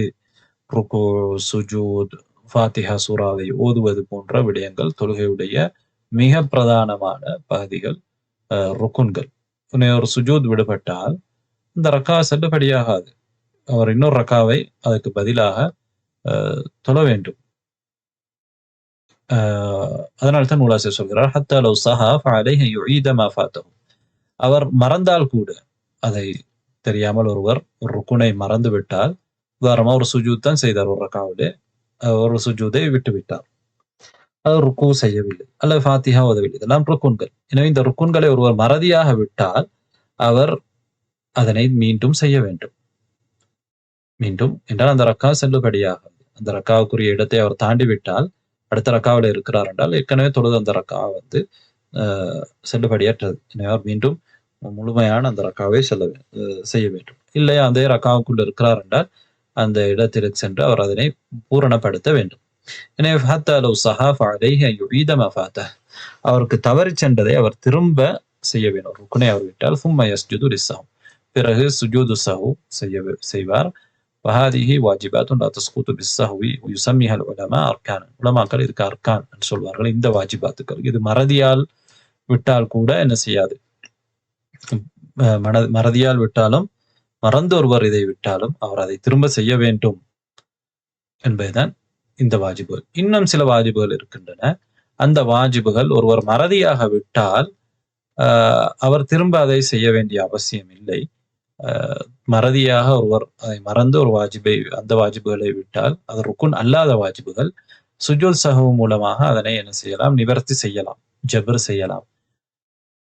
ஆனால் வேண்டுமென்று விட்டால் ருக்குன் அல்லாத வாஜிப் தான். ஆனால் ஒருவர் வேண்டுமென்றே அந்த வாஜிபை விட்டால் அவருடைய தொழுகை பாத்திலாகிவிடும்.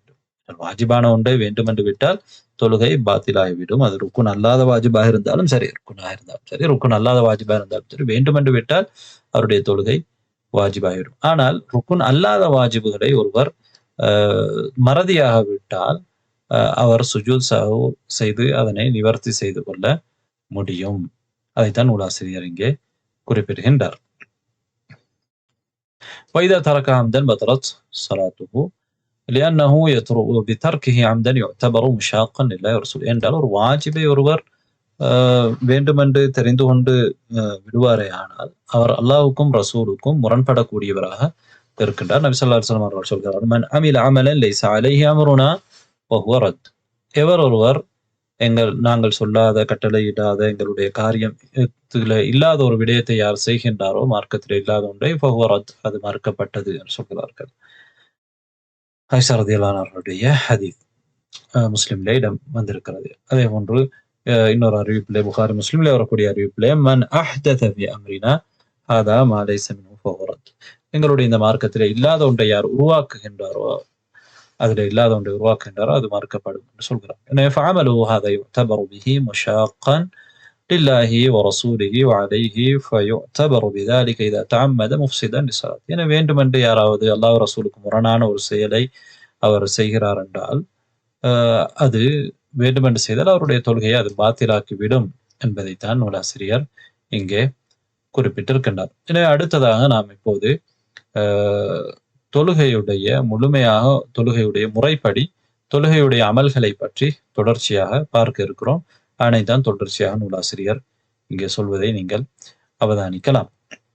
அமாலு ஸலாத்தி காமிலத்தன் முரத்தப, முழுமையாக ஒழுங்குமுறைப்படி தொழுகையுடைய அமல்கள் என்று தலைப்பிட்டிருக்கின்றார்கள். அதில் முதலாவதாக என்ன சொல்கிறார்கள், அல் அவ்வலு தஹ்சீலு தஹாரத்தி ஷரஇய்யா, மார்க்கம் சொல்லக்கூடிய சுத்தம் தொழுகைக்கு அவசியம். இது தொழுகையிலுடைய ஒரு அமலாக இல்லாமல் இருந்தாலும் தொழுகைக்கு முன்னால் நடக்க வேண்டிய ஒன்று என்றால் அது இல்லாமல் தொழுகை கூடாது. எனவே ஒருவர் தொழ முற்படுகின்ற பொழுது அவர் கட்டாயமாக உது செய்திருக்க வேண்டும், சுத்தமாக இருக்க வேண்டும், பெருந்தொடக்கு சிறுதொடக்கிலிருந்து நீங்கியவராக இருக்க வேண்டும். அதை பற்றி நாங்கள் ஏற்கனவே பார்த்தோம். இங்கே நூலாசிரியர் நாம் ஏற்கனவே பார்த்த அந்த உதுவுடைய ஆயாவை ஆதாரமாக கொண்டு வந்திருக்கின்றார்கள். இரண்டாவது விடயம் அந்நியா ஓ பயானு அஹ்காமியா. இரண்டாவதாக நியா, தொழுகைக்கு முன்னால் அதற்குரிய எண்ணம் எங்களுக்கு வர வேண்டும். நாங்கள் ஏற்கனவே நியா என்பது தொழுகை சிஹாவாகுவதற்கு, செல்லுபடியாகுவதற்கான நிபந்தனைகளில் ஒன்று என்பதை பார்த்தோம். எனவே ஒருவர் தொழ முற்படுகிறார் என்றால் அவர் தொழுவதற்கு முன்னால் அவர் நான் தொழப்போகிறேன் என்கின்ற எண்ணம் அவரிடத்திலே வந்திருக்க வேண்டும். அதை பற்றி நாம் பார்த்திருந்தோம். எனவே அவர் என்ன தொழுகையை தொழப்போகிறார், ஃபர்லான தொழுகையா அல்லது நஃபிலான சுன்னாவான தொழுகையா, முஸ்தஹபான தொழுகையா, அது என்ன நாஃபிலா, துஹா தொழ போகின்றாரா அல்லது வேறு ஏதாவது தொழுகை தொழ போகின்றாரா என்கின்ற எண்ணம் அவரிடத்திலே வர வேண்டும். இப்ப நான் என்ன தொழுகிறேன், ஃபரலு தொழுகிறேனா நஃபில் தொழுகிறேனா என்று தெரியாமல் தொழுது விட்டு சரி நான் தொழுதை நான் இப்போது லுஹராக ஆக்கி கொள்ளலாம் என்று ஒருவர் நினைக்க முடியாது. என்றால் அவர் தொழுகைக்கு முன்னாலே அந்த நியா அவருக்கு வர வேண்டும். அதைத்தான் இங்கே நூலாசிரியர் நியா என்று குறிப்பிடுகின்றார். நபி அவர்கள் அது சம்பந்தமாக என்ன சொல்கிறார்கள், பொதுவாக இன்னமல்லாமல் பின்னியாத், அமல்கள் நியாக்களை கொண்டு அதை பொறுத்திருக்கிறது. வைனமாலி குல்லிம்ரியும் மாணவ, ஒவ்வொரு மனிதனுக்கும் அவன் நாடியது கிடைக்கும் இருக்கிறது என்று சொல்லக்கூடிய ஹதீஸ் புகாரி முஸ்லிம்ல இருக்கிறது. உமர் ரலியல்லாஹு அன்ஹு அவர்கள் அறிவிக்கக்கூடிய ஹதீஸ் நாங்கள் ஏற்கனவே பலமுறை பார்த்திருக்கிறோம். நூலாசிரியர் அடுத்ததா என்ன சொல்கிறார்? வஸவாஅன் கான ذاكرًا النية عند التكبير. தக்பீர் அல்லாஹு அக்பர் என்ற அவர் தொழுகை ஆரம்பிக்கின்ற பொழுது அந்த நியா அவரிடத்திலே ஞாபகத்தில் இருந்தாலும் சரிதான். அவ் முஸ்தஸ்ஹிபன் லஹா மின் قبل ذلك بيسير. அதற்கு சற்று முன்னர் அவர் அந்த நியாவை கொண்டிருந்தாலும் சரிதான். ஒருவர் உது செய்கின்ற பொழுதே நான் இதற்கு இந்த உது செய்து விட்டு உதாரணமாக என்ன செய்வார்? நான் தொழ போகிறேன் என்கின்ற எண்ணம் அவரிடத்திலே இருக்கும். எனவே அந்த எண்ணத்தோடு அவர் அல்லாஹ் அக்பர் என்று சொன்னால் அவரிடத்திலே நியா இருக்கிறது. அல்லது திடீரென்று ஒருவர் தக்பீர் கட்டுகின்றார். அவர் கட்டுகின்ற பொழுது நான் இந்த தொழுகையை தான் தொழப் போகிறேன் என்கின்ற எண்ணம் அவரிடத்திலே அந்த நேரத்திலே வருகிறது என்றால் அது அவரிடத்திலே நியா இருக்கிறது என்பது அர்த்தம். எப்படி இருந்தாலும் பிரச்சனை இல்லை. ஏற்கனவே அவர் உதாரணமாக ஒருவர் துஹா தொழுவதற்காக எழுந்து சென்று உது செய்து கொண்டு வருகின்றார். அவர் எழுந்து சென்று உது செய்து வருவதே துஹா தொழுவதற்காக. அந்த நேரத்திலே அவர் அல்லாஹ் அக்பர் என்ற தக்பீர் கட்டினால் அவர் துஹா தொழுகைக்குரிய அந்த தக்பீர் தான் அவரிடத்திலே நியா இருக்கிறது. இன்னொருவர் திடீரென்று என்ன செய்கிறார்? எழுந்து தொழ முற்படுகின்றார். அல்லாஹ் அக்பர் என்று தக்பீர் கட்டினார். அந்த நேரத்திலே அவரிடத்திலே நியா நான் துஹா தொழ போகிறேன் என்கின்ற எண்ணம் அவருக்கு வருகிறது. எனவே அதுதான் அந்த நியா. ولا يجوز التلفظ بالنية. நியாவை மொழிவது கூடாது. ولا الجهر بها. அதை வெளிப்படுத்துவது கூடாது. நியா என்பது நபி ஸல்லல்லாஹு அலைஹி வஸல்லம் அவர்கள் எந்த ஒரு ஹதீஸிலும் சஹாபாக்களோ நியாவை வெளிப்படுத்தி வார்த்தைகளில் மொழிந்ததாக இல்லை. எனவே فإن ذلك من البدع. அது பித்ஆக்களிலே உள்ளது, பிற்காலத்திலே உருவாக்கப்பட்ட ஒன்று. எனவே நியாவை வாயினால் மொழியக்கூடாது. فإن النية محلها القلب. நியா என்றாலே எண்ணம். எனவே அதுக்குரிய இடம், எண்ணத்துக்குரிய இடம் உள்ளம். وليس باللسان. நாவு அல்ல. இதன் நூலாசிரியர் இங்கே இரண்டாவதாக குறிப்பிட்ட விடயம். மூன்றாவதாக தொழுகையிலே நாம் கவனம் எடுக்க வேண்டிய இன்னொரு விடயம் தான் இத்திஹாது சுத்ரா. சுத்ராவை ஏற்படுத்தி கொள்வது. சுத்ரா என்பது ஒரு திரை. யத்தஹிதுல் முஸல்லி சுத்ரதன் யுஸல்லி இலைஹா. ஒரு தொழுகையாளி தனக்கு தொழுவதற்கு ஒரு சுத்ராவை ஏற்படுத்தி கொள்ள வேண்டும். நபி ஸல்லல்லாஹு அலைஹி வஸல்லம் அவர்கள் ஒரு கம்பு போன்ற ஒன்றை என்ன செய்வார்கள்? நட்டிக் கொள்வார்கள். அல்லது ஒரு சுவரை நோக்கி நாம் தொழலாம். இதான் சுத்ரா சொல்வது.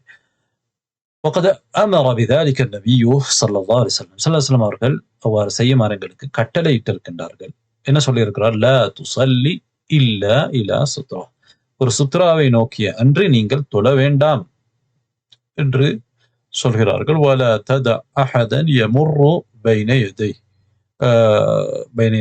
உங்களுக்கு முன்னால், உமக்கு முன்னால் எவரையும் நடந்து செல்வதற்கு விட வேண்டாம். எனவே நாம் ஒரு சுத்ராவை ஏற்படுத்திக் கொள்ள வேண்டும். சுத்ராவை தாண்டி ஒருவர் சென்றால் பிரச்சனை இல்லை. சுத்ராவுக்குள்ளால் ஒருவரை செல்வதற்கு நாங்கள் விடக்கூடாது.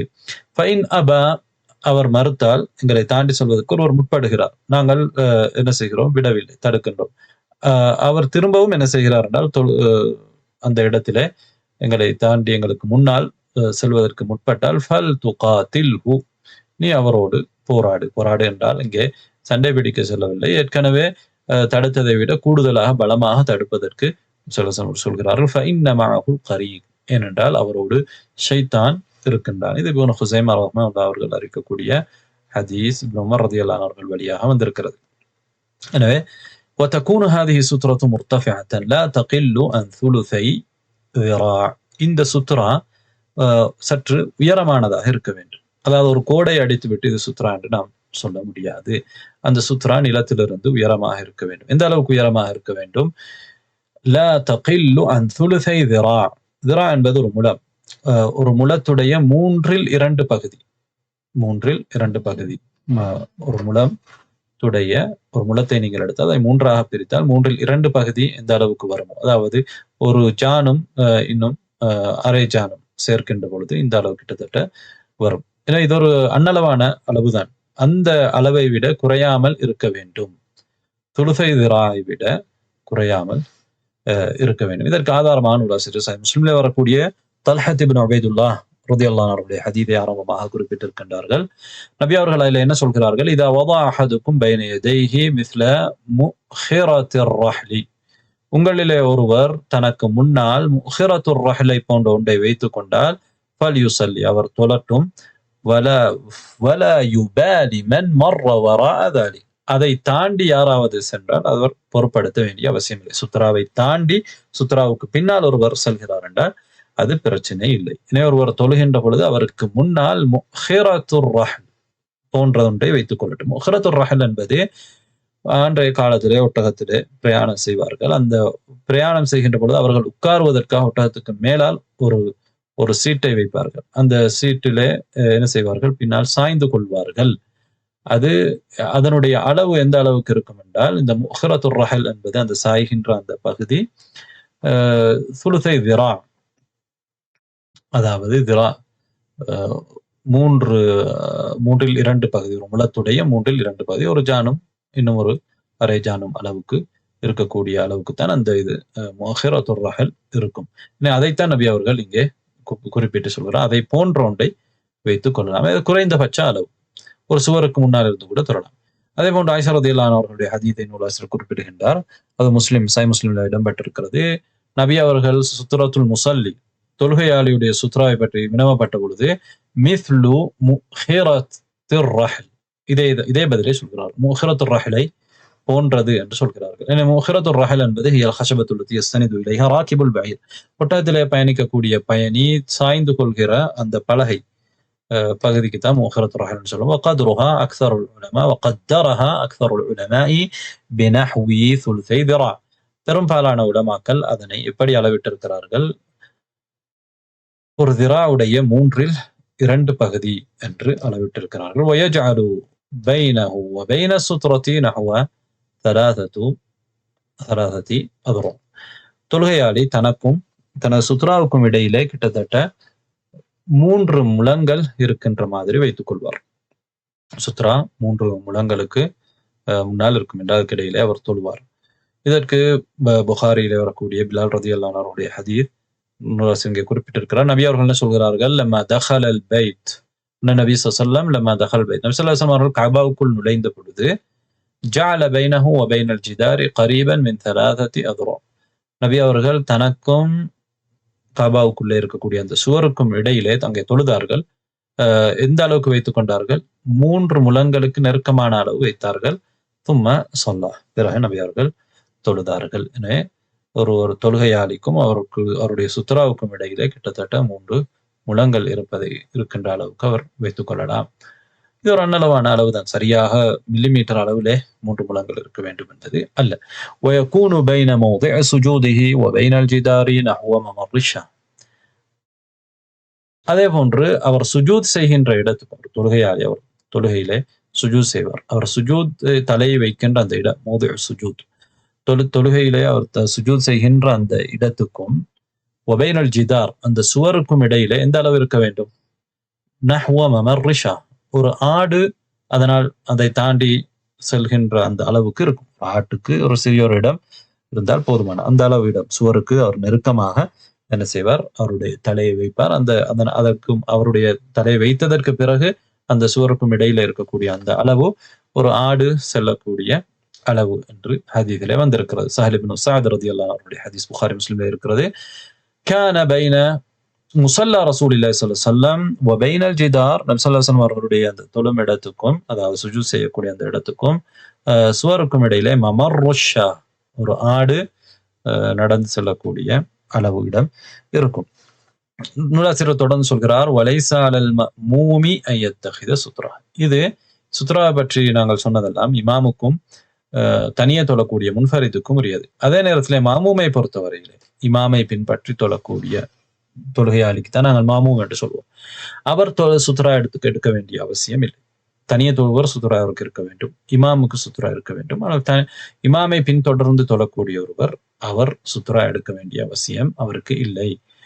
அவருடைய சுத்ரா என்பது இமாமுடைய சுத்ராவை பொறுத்து இருக்கிறது. இமாமுக்கு சுத்ரா இருக்க வேண்டும், இமாமுக்கு சுத்ரா இருந்தால் அவருக்கு சுத்ரா இருப்பதை போன்றுதான்.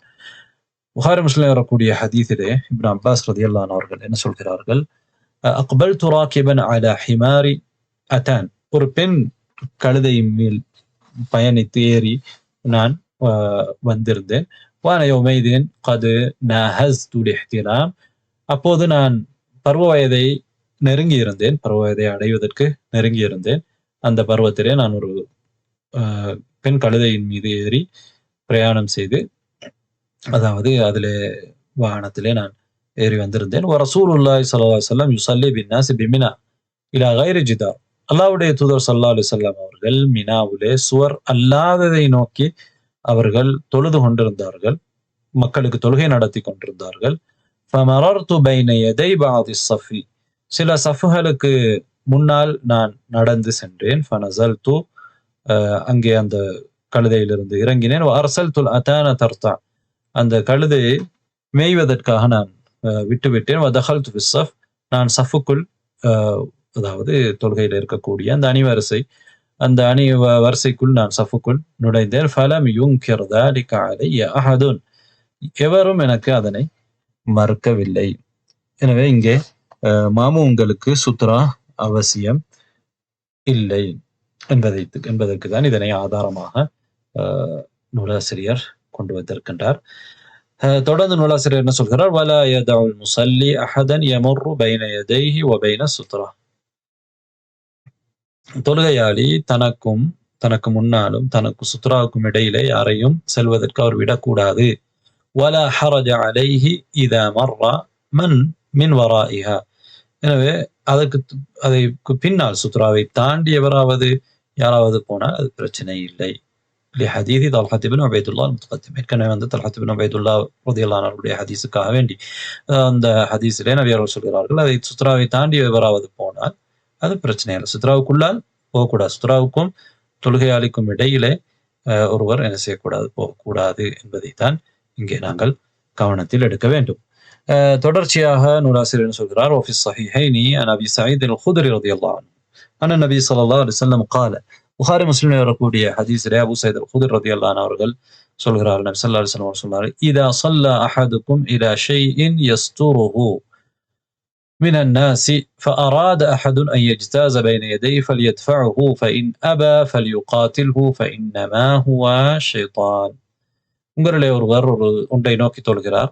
அவருக்கு திரையாக சுத்ராவாக இருக்கிற மனிதர்களிடமிருந்து சுத்ராவை வைத்து தொழுகிறார். எனவே யாராவது உங்களுக்கு இடையால் உங்களுக்கு முன்னால் போவதற்கு முற்பட்டால் நீங்கள் அதை தடுங்கள். இல்லை அவர் மறுத்தால் இன்னும் கூடுதலாக தடுங்கள், போராடுங்கள். ஃபஇன்னமா ஹுவ ஷைத்தான். அவர் ஒரு ஷைத்தானாக இருக்கிறார். ஏற்கனவே அந்த ஹதீஸிலே நாங்கள் பார்த்தோம், அவரோடு ஷைத்தான் இருக்கின்றான் என்பது. அதுதான் இங்கேயும் அர்த்தம். ஷைத்தான் அவரை தூண்டுகின்றான் என்பதுதான் அதனுடைய அர்த்தம். அல்லது அவர் ஷைத்தானுடைய செயலை செய்யக்கூடிய ஒருவராக இருக்கின்றார் என்பது அர்த்தம். என்றால் அவரோடு ஷைத்தான் இருக்கின்றார். சஹீஹ் முஸ்லிம்ல வரக்கூடிய அப்துல்லாஹ் இப்னு உமர் ரலியல்லாஹு அன்ஹு அவருடைய ஹதீஸிலே ரசூல் ஸல்லல்லாஹு அலைஹி வஸல்லம் சொல்கிறார், இதா கான அஹதுக்கும் யுஸல்லி ஃபலா யதா அஹதன் யமுர்ரு பைன யதைஹி. அதே கருத்தை இந்த ஹதீஸ் தருகிறது. அவர் தடுக்கட்டும் என்று சொன்னதுக்கு பிறகு நபி அவர் கடைசி என்ன சொல்றார், ஃபஇன்னமாஹு கரீன். அவரோடு கரீன் இருக்கின்றான், ஷைத்தான் இருக்கின்றான் என்பதை சொல்கின்றார்கள். ஃபஇன் மர்ர பைன யதைல் முஸல்லி கைரல் மாமூம். மாமூம் அல்லாத தொழுகையாளி, அதாவது இமாமோ அல்லது தனியா தொழக்கூடிய ஒருவரோ, அவருக்கு முன்னால் அஹது ஸலாஸதி உமூர், 3 விடயங்களிலே ஒன்று சென்று விட்டால் பதலத் ஸலாத்து, அவருடைய தொழுகை பாத்திலாகிவிடும். ஒருவர் தொழுகின்றார், அவருக்கு முன்னால் மாமூம் அல்ல, மாமூமுடைய தொழுகை பாத்திலாக. இப்னு அப்பாஸ் ரலியல்லாஹு அன்ஹு ஹதீஸ் ஏற்கனவே நாங்கள் பார்த்தோம். கழுதை அங்கே போனது. அதே போன்று இந்த 3 விடயங்கள் மாமூம் அல்லாத ஒருவருக்கு முன்னால் என்ன செய்ய வேண்டும், போனால் அவருடைய அந்த மாமூம் அல்லாத ஒருவருடைய முன்ஃபரித் தனியே தொழக்கூடிய ஒருவர் அல்லது இமாமா தொழக்கூடிய ஒரு தொழுகை பாத்திலாகிவிடும். அவர் திரும்பவும் அந்த தொழுகையை தொழ வேண்டும் என்று நூலாசிரியர் சொல்கிறார். அதில் ஒன்று ஹிமார் கழுதை, இன்னொன்று கெல்ப் நாய், கல்புல் அஸ்வத் கருப்பு நாய், அடுத்ததாக ஒரு பெண்ணை பொறுத்தவரையிலே ஒரு ஆணுக்கு முன்னால் சென்றால் அந்த ஆணுடைய தொழுகை பாத்தில் ஆகிவிடும். இதற்கு ஆதாரமாக அபூ தர் ரலியல்லாஹு அன்ஹு அவருடைய ஹதீஸ் முஸ்லிம்ல இருக்கிறது. நபி அவர்கள் சொல்கிறார், இதா காம அஹதுக்கும் யுஸல்லி, உங்களில் ஒருவர் தொழுவதற்காக நின்றால், ஃபஇன்னஹு யஸ்துருஹு இதா கான பைன யதைஹி மிஸ்லு ஆখিরাতির ரஹல். அவருக்கு அந்த ஆখিরাতির ரஹல், அந்த பிரயாணத்திலே சீட்டாக வைக்கப்படக்கூடிய இருக்கையாக வைக்கப்படக்கூடியதை போன்று அவரிடத்தில் இருந்தால் அவருக்கு முன்னால் என்ன செய்ய வேண்டும், அதை வைத்து அவர் சுத்ராவாக அதனை எடுத்துக்கொள்ள வேண்டும். فإنه يستره إذا كان بين يديه مثل آخرة الرحل. فإذا لم يكن بين يديه مثل آخرة الرحل, அவருக்கு முன்னால் சுத்ரா இல்லாமல் இருந்தால், ஆখিরাতুர் ரஹல் போன்ற ஒன்று அவருக்கு முன்னால் இல்லாமல் இருந்தால், சுத்ரா இல்லாமல் ஒருவர் தொழுதால், فإنه يقطع صلاته الحمار والمرأة والكلب الأسود. அவருடைய தொழுகையை கழுதை, பெண், அதே போன்று கல்புல் அஸ்வத் கருப்பு நாய் என்ன செய்துவிடும், துண்டித்து விடும். வகால அல் கல்புல் அஸ்வத் ஷைத்தான், அதே போன்று கல்புல் அஸ்வத் என்பது ஷைத்தான் என்றும் குறிப்பிட்டார்கள் என்று அந்த ஹதீஸிலே இருக்கிறது. ஒரு பெண்ணுக்கு முன்னால் பெண் போவது அல்ல, ஒரு ஆணுக்கு முன்னால் பெண் போனால் தான் இந்த தொழுகை என்ன செய்யும், பாத்திலாகும். வசுத்ரத்துல் முஸல்லி தஷ்மலு ஜமியல் அமாகின் வலவ் கான ஃபில் ஹரமைனி லிஉமூமில் அதில்லா. ஒரு தொழுகையாளிக்கு சுத்ரா இருக்க வேண்டும் என்பது எல்லா இடத்திலும் தான். அது ஹரம் மக்கா மதீனாவிலும் தான் என்றால் சில பேர் மக்கா மதீனாவில் சுத்ரா வைக்க வேண்டிய அவசியம் இல்லை என்று சொல்கிறார்கள். அதற்கு சரியான ஆதாரம் இல்லை. அங்கேயும் கூட நாம் சுத்ரா வைப்பது அவசியம்தான். என்றாலும் ஒரு இக்கட்டான சூழ்நிலை ஏற்பட்டால் ஒருவர் தொழுகின்றார், எனவே தவாப் செய்ய முடியாமல் இருக்கிறது, மற்றவர்களுக்கு நெருக்கடி அதிகமாகும், இவ்வாறு பிரச்சனைகள் வரும். இக்கட்டான ஒரு நிலை, கடுமையான தேவையான நிலையிலே வருகின்ற பொழுது அங்கே அதற்காக அனுமதிக்கப்படுமே தவிர பொதுவாக எல்லா இடத்திலும் சுத்ரா என்பது அவசியம். அது ஹரம்லாக இருந்தாலும் சரிதான். இதைத்தான் இங்கே நூலாசிரியர் குறிப்பிடுகின்றார். எனவே அன்பார்ந்த சகோதரர்களே, தொடர்ந்து வரக்கூடிய விடயங்களை நாங்கள் அடுத்தடுத்த பாடங்களிலே பார்ப்போம். அன்பார்ந்த சகோதரர்களே, சகோதரிகளே, இப்போது நாம் சில கேள்விகளை பார்ப்போம். அதில் முதலாவதாக, வெள்ளிக்கிழமை நாளையிலே குளிப்பது ஆண்களுக்கு மாத்திரம் கடமையா அல்லது பெண்களுக்கும் கடமையா என்கின்ற ஒரு கேள்வி இருக்கிறது. வெள்ளிக்கிழமையிலே குளிப்பது அதற்கு முன்னால் நாம் கட்டாயம் என்று சொல்லியிருந்தோம். எனவே வெள்ளிக்கிழமையிலே குளிப்பது பெரும்பாலான அறிஞர்களுடைய கருத்துப்படி கட்டாயம் அல்ல, விரும்பத்தக்கது என்பதுதான். என்றாலும் கட்டாயம் என்கின்ற ஒரு கருத்தும் இருக்கிறது. பல அறிஞர்கள் அந்த கருத்தை கூறியிருக்கிறார்கள். சஹாபாக்களிலே Abu Hurairah, Abu Saeed, Umar ரலியல்லாஹு அன்ஹு போன்றவர்களிடம் அந்த கருத்து இருந்ததாக கூறப்படுகிறது. அதே போன்று இன்றைய காலத்திலும் கூட ஷேக் இப்னு உதைமீன் ரஹிமஹுல்லாஹ், முக்பிருல் வாதிஇ ரஹிமஹுல்லாஹ் போன்றவர்கள் அந்த கருத்தை தான் பலமாக கருதுகிறார்கள். அதற்கான ஆதாரங்களை நாம் முதலிலே பார்ப்போம். ஒன்று புகாரி முஸ்லிமிலே வரக்கூடிய ஹதீஸ், மன் அத்தா மின்குமுல் ஜுமுஅத ஃபல்யக்தஸில், உங்களிலே யார் ஜுமாவுக்கு வருகின்றாரோ அவர் குளித்து கொள்ளட்டும் என்கின்ற நபி ஸல்லல்லாஹு அலைஹி வஸல்லம் அவர்களுடைய கட்டளை. அப்துல்லாஹ் இப்னு உமர் ரலியல்லாஹு அன்ஹு அவர்களுடைய ஹதீஸ்.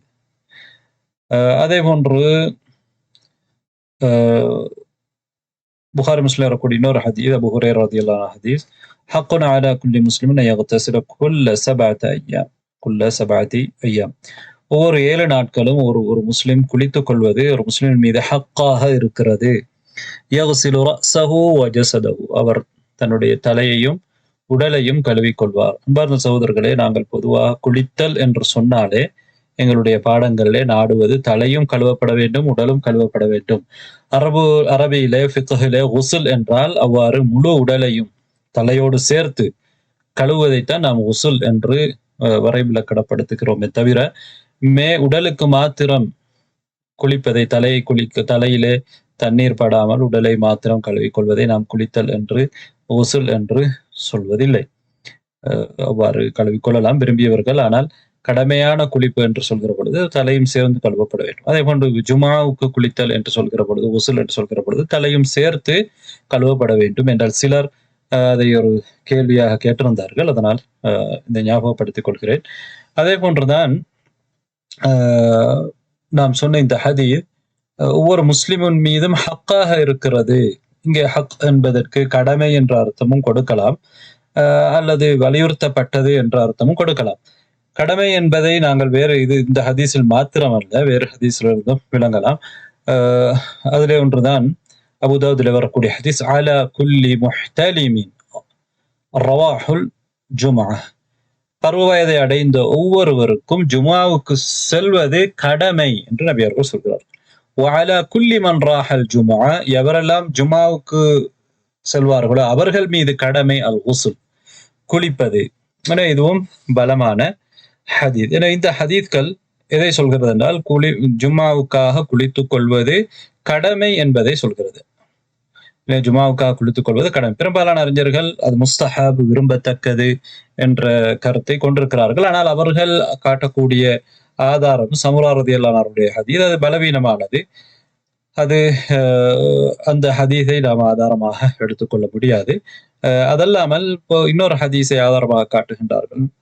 முஸ்லிம்ல வரக்கூடிய ஹதீஸ் மன் தவத்தா ஃபஅஹ்ஸனல் வுது, யார் வுது செய்துவிட்டு அழகான முறையிலே வுது செய்துவிட்டு ஜுமாவுக்கு சென்று ஹுத்பாவை நல்ல முறையிலே செவிமடுத்து கேட்கின்றாரோ அவருக்கு அந்த ஜுமாவுக்கும் அடுத்த ஜுமாவுக்கும் இடையிலே உள்ள காலத்தில் நடக்கக்கூடிய பாவங்கள் மன்னிக்கப்படும். அதாவது சிறு பாவங்கள் மன்னிக்கப்படும். யார் பொடி கற்களிலே விளையாடுகின்றாரோ தொடுகின்றாரோ அவர் ஜுமாவுடைய பலனை இழந்து விட்டார் என்று நபி ஸல்லல்லாஹு அலைஹி வஸல்லம் அவர்கள் சொல்லக்கூடிய ஹதீஸ். இந்த ஹதீஸிலே யார் உது செய்துவிட்டு ஜுமாவுக்கு செல்கிறார் என்று இருக்கிறது. எனவே உது செய்தால் போதுமானது என்று சிலர் இந்த ஹதீஸை வைத்து சொல்கிறார்கள். ஆனால் இது தெளிவான ஆதாரமாக இதனை எடுத்துக்கொள்ள முடியாது. அதற்கு காரணம் உது செய்ததற்கு முன்னால் அவர் குளித்திருக்கலாம். காலையிலே கூட குளித்திருக்கலாம். பிறகு அவர் பள்ளிவாசலுக்கு போகின்ற பொழுது ஒரு இடத்துல உது இருக்க வேண்டும். இதை மாத்திரம் வைத்து மேலே கூறப்பட்ட கட்டாயம் என்று சொல்லி வந்த ஹதீஸ்கள் முஸ்தஹப்பை தான் குறிக்கிறது என்று சொல்ல முடியாது. அது மட்டுமல்லாமல் இதே ஹதீஸ் வேறு வழியிலே வருகின்ற பொழுது மன் தவத்தா என்பதற்கு பதிலாக மன் இக்தஸல, யார் குளித்துவிட்டு ஜுமாவுக்கு செல்கிறாரோ என்றும் அது இருக்கிறது. எனவே இந்த ஹதீஸை மாத்திரம் வைத்து முஸ்தஹப் என்று சொல்வது பொருத்தமில்லை. எனவே பல பலமான கருத்து ஜுமாவுக்காக வேண்டி குளித்துக் கொள்வது வாஜிப் என்கின்ற கருத்தன். இந்த கருத்தை இப்னு தைமிய்யா ரஹ்மத்துல்லாஹி அவர்கள், முக்பில் வாதி போன்றவர்கள் இன்றைய காலத்திலே சொல்லி இருக்கிறார்கள் என்பதை நாங்கள் பார்த்தோம். அடுத்ததாக ஜுமாவுக்கு செல்லாதவர்கள், பெண்களுக்கு ஜுமா கடமை இல்லை. நோயாளி ஒருவர் இருக்கிற உதாரணமாக, அவருக்கு ஜுமா கடமை இல்லை, ஜுமாவுக்கு செல்ல முடியாது. இப்படியானவர்கள் குளித்துக் கொள்ள வேண்டுமா என்று கேட்டால் பெரும்பாலான அறிஞர்களுடைய கருத்து ஜுமாவுக்கு யார் செல்லவில்லையோ அவருக்கு குளிப்பு அவசியம் இல்லை. ஏனென்றால் இப்னு உமர் ரலியல்லாஹு அன்ஹு அவர்களுடைய ஒரு கூற்று இருக்கிறது, இன்னமல் குஸ்லு அலா மன் தஜிபு அலைஹில் ஜுமா. குளிப்பு யாருக்கு கடமை என்றால் ஜுமா கடமையானவருக்கு தான் குளிப்பு கடமை என்று. குளிப்பு யார் குளித்துக் கொள்ள வேண்டும் என்றால் ஜும்மா கடமையானவர் தான் குளித்துக் கொள்ள வேண்டும் என்ற ஒரு செய்தி இருக்கிறது. புகாரி இமாம் அவர்கள் இந்த செய்தியை சஹீஹ் புகாரியிலே கிதாபுல் ஜும்மாவிலே அதனை கொண்டு வந்திருக்கிறார்கள். இப்னு உமர் ரலியல்லாஹு அன்ஹு அவர்களுடைய அஸர். எனவே ஜும்மா கடமையானவருக்கு தான் குளித்துக் கொள்வது அவசியமாக இருக்கிறது. சிலர் ஜும்மா கடமை இல்லாவிட்டாலும் குளிக்க வேண்டும் என்று சொல்லி இருக்கிறார். அந்த கருத்து பலம் குறைந்தது. ஏனென்றால் ஒரு ஹதீஸிலே உசுலு யௌமில் ஜும்அத்தி வாஜிபுன் அலா குல்லி முஹ்தலிம், ஜும்மாவுடைய நாளையிலே குளித்துக் கொள்வது ஒவ்வொரு பருவ வயது அடைந்தவருக்கும் கடமை என்று ஒரு ஹதீஸ் இருக்கிறது. அங்கே ஜும்மாவுடைய நாளை குளித்துக் கொள்வது கடமை என்பதை வேறு ஹதீஸ்கள் தெளிவுபடுத்துகிறது. நபி ஸல்லல்லாஹு அலைஹி வஸல்லம் அவர்கள் தெளிவாக ஒரு ஹதீஸ்ல என்ன சொல்கிறார்கள், தெளிவாக வந்திருக்கிறது அந்த ஹதீஸ்ல, அலா குல்லி முஹ்தலிமின் ரவாஹுல் ஜும்ஆ, குளிப்பு கடமை, அதாவது பருவ வயதை அடைந்த ஒவ்வொருவரும் ஜும்மாவுக்கு செல்ல வேண்டும். வாலா குல்லி மன் ராஹல் ஜும்ஆத, இவர்கள் எல்லாம் ஜும்மாவுக்கு செல்கின்றார்களோ செல்ல வேண்டுமோ அவர்கள் தான் குளித்துக் கொள்ள வேண்டும், அல் குஸ்லு என்று சொல்லி இருக்கிறார்கள். எனவே இந்த ஹதீஸின் அடிப்படையிலே ஜும்மாவுக்கு யார் செல்கின்றார்களோ அவர்கள் தான் என்ன செய்ய வேண்டும், குளித்துக் கொள்வது கடமையாக இருக்கிறது. ஜும்மா கடமையானவருக்கு குளிப்பு கடமை, அவர் ஜும்மாவுக்கு செல்வதனால். ஒருவருக்கு ஜும்மா கடமை இல்லாமல் போகிற பெண்களுக்கு ஜும்மா கடமை இல்லை, அல்லது சிறுவர்களுக்கு, அதே போன்று சில நேரம் நோய் போன்ற காரணங்களினால் உள்ளவர்கள், பிரயாணிகள், இவ்வாறானவர்கள் ஜும்மா கடமை இல்லாத நேரத்திலே அவர்கள் ஜும்மாவுக்கு செல்லாமல் இருக்கின்ற நேரத்திலே அவர்களுக்கு குளிப்பு கடமை இல்லை. அதே நேரத்திலே அப்படியானவர்கள் கூட, ஜும்மாவுக்கு செல்லாதவர்கள் கூட வாரத்திலே ஒரு நாள் குளித்துக் கொள்ள வேண்டும் என்ற அந்த ஹதீஸின் அடிப்படையிலே அவர்கள் கொள்வது அவர்களுக்கு விரும்பத்தக்க ஒன்றாக இருக்கிறது. ஜும்மா கடமை இல்லாத ஒருவர், ஒரு பெண்ணுக்கு ஜும்மா கடமை இல்லை, அவர்கள் ஜும்மாவுக்கு போகிறார்கள் என்று வைத்துக் கொள்வோம். இவர்கள் கட்டாயமாக குளித்துக் கொள்ள வேண்டுமா இல்லையா? அதாவது தொழுகைக்காக போகின்றார்கள். பெரும்பாலான அறிஞர்கள் அவர்கள் குளித்துக் கொள்வது முஸ்தஹப் விரும்பத்தக்கது என்றால் அவர்களுக்கு ஜும்மாவே கடமை இல்லை. அதனால் அவர்கள் குளித்துக் கொண்டால் நல்லது என்றுதான் சொல்லியிருக்கிறார்கள். என்றாலும் சிலர் அவர்களும் ஜும்மாவுக்கு போவதாக இருந்தால் குளித்துக் கொள்ள வேண்டும் என்று சொல்கிறார்கள். காரணம் மன் அத்தா மின்குமுல் ஜும்ஆ நபி அவர்கள் சொல்கிறார்கள், உங்களிலே யார் ஜும்மாவுக்கு வருகிறீர்களோ ஃபல்யக்தஸில் அவர் குளித்துக் கொள்ளட்டும். எனவே இந்த கருத்து தான் பலமானது. யார் ஜும்மாவுக்கு போகிறார்களோ அவர்கள் கட்டாயமாக குளித்துக் கொள்ள வேண்டும். சரி, எவர்கள் பருவ வயதை அடைந்தவர்கள் ஜும்மாவுக்கு போகவில்லை, ஏதோ ஒரு நியாயமான காரணத்திற்காக வேண்டி அவர்கள் போகாமல் இருப்பதற்கு அவர்களுக்கு காரணம் இருந்தால் அவர்கள் குளித்துக் கொள்வது கட்டாயமா என்று கேட்டால் அவர்கள் குளித்துக் கொள்வது முஸ்தஹப் விரும்பத்தக்கது. என்றால் ஏற்கனவே ஹதீஸிலே பார்த்தோம், ஒவ்வொரு 7 நாளைக்கு ஒரு முறை, ஒவ்வொரு நாளைக்கு ஒரு முறையாவது குளித்துக் கொள்வது ஒரு முஸ்லிம் மீதும் ஹக்காக இருக்கிறது என்று நபி அவர்கள் சொல்கிறார்கள். என்ற அடிப்படையிலே, இந்த ஹதீஸின் அடிப்படையிலே குளித்துக் கொள்வது முஸ்தஹப் என்று நாம் சொல்லலாம், விரும்பத்தக்கது. அன்பார்ந்த சகோதரர்களே, இன்னொரு மசாலாவுக்கு நாங்கள் வருவோம். அதான் ஜும்மாவுடைய குளிப்பு கடமையாக இருக்கிறது. அதே போன்று ஒருவருக்கு கடமையான குளிப்பும் இருக்கிறது. ஜனாபாவுடைய குளிப்பு, ஜனாபாவுடைய குளிப்பை குளிக்கக்கூடிய ஒருவர் ஜும்மாவுடைய குளிப்பு தனியாக குளிக்க வேண்டுமா அல்லது ஒரு குளிப்பு இரண்டுக்கும் போதுமானதா என்று கேட்டால் பெரும்பாலான அறிஞர்களுடைய கருத்து, ஒருவருக்கு ஜனாபாவுடைய குளிப்பு இருக்கிறது என்றால் அவர் ஜும்மாவுடைய குளிப்பு அவர் கடமை என்ற வகையிலே அவர் ஒரு குளிப்பு குளித்தால் இரண்டுக்கும் போதுமானது, இரண்டுக்கும் போதுமானது என்பதுதான் பெரும்பாலான அறிஞர்களுடைய கருத்து. அந்த கருத்து தான் பலமானது.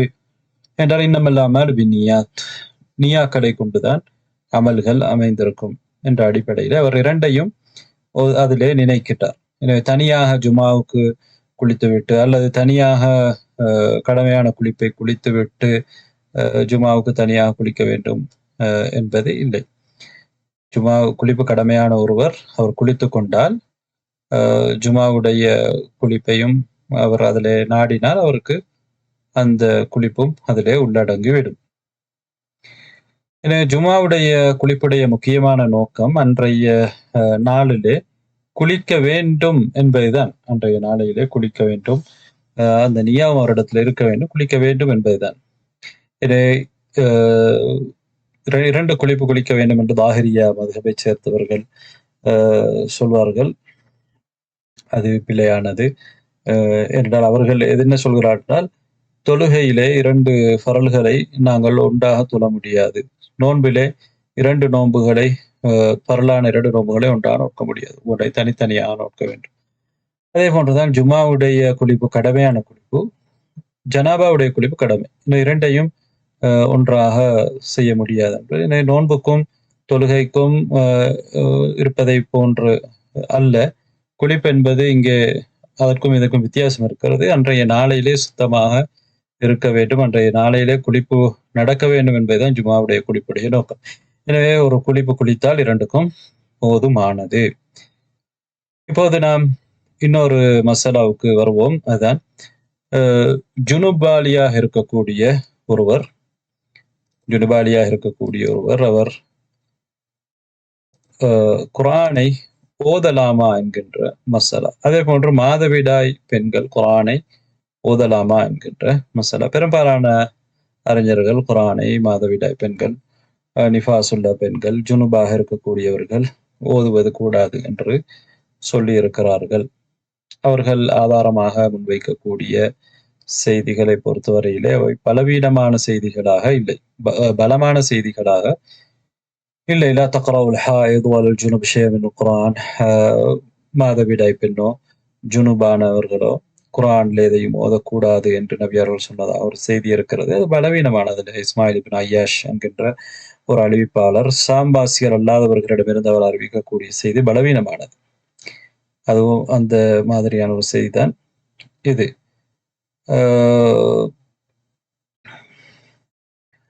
அதே போன்று ஜுனுபாலியாக இருக்கக்கூடிய ஒருவர் குர்ஆனை ஓதுவது உமர் ரலியல்லாஹு அன்ஹு அவர்கள் விரும்பவில்லை என்கின்ற ஒரு செய்தி இருக்கிறது. அதேபோல அலி ரலியல்லாஹு அன்ஹு அவர்களும் அவ்வாறு சொன்னதாக ஒரு செய்தி இருக்கிறது. ஹதீஸ்களை பொறுத்தவரையிலே அது பலவீனமாக இருக்கிறது. மாலிக் ரஹிமஹுல்லாஹ் அவர்கள் ஹைத் பெண், அதாவது மாதவிடாய் உள்ள ஒரு பெண் குர்ஆனை ஓதலாம் என்கின்ற கருத்தை சொல்கிறார். என்ற நீண்ட காலம் அவர் குர்ஆனை ஓதாமல் இருந்தால் மறந்து விடுவார் என்ற அடிப்படையில். இன்னும் வேறு சில அறிஞர்கள் சயீத் இப்னு முஸையிப் போன்றவர்கள் குர்ஆனை ஜுனுபாலி ஓதலாம் என்ற கருத்தை கொண்டிருக்கிறார்கள். முக்கியமான ஒரு தாபிஈ. அதேபோல் இப்னு அப்பாஸ் ரலியல்லாஹு அன்ஹு அவர்களும் அவர் வளமையாக ஓதக்கூடிய அந்த குர்ஆனை ஜுனுபான நிலையிலே ஓதக்கூடியவராக இருந்தார் என்ற கருத்தை இருந்திருக்கிறார் என்பது சரியான செய்தியாக இருக்கிறது. இமாம் புகார் ரஹ்மத்துல்லாஹி அவர்களுடைய தேர்வும் என்னென்றால், ஜுனுபாலியாக இருக்கக்கூடிய ஒருவர் குர்ஆனை என்ன செய்யலாம், ஓதலாம் என்பதுதான் அவர்களுடைய நிலைப்பாடு.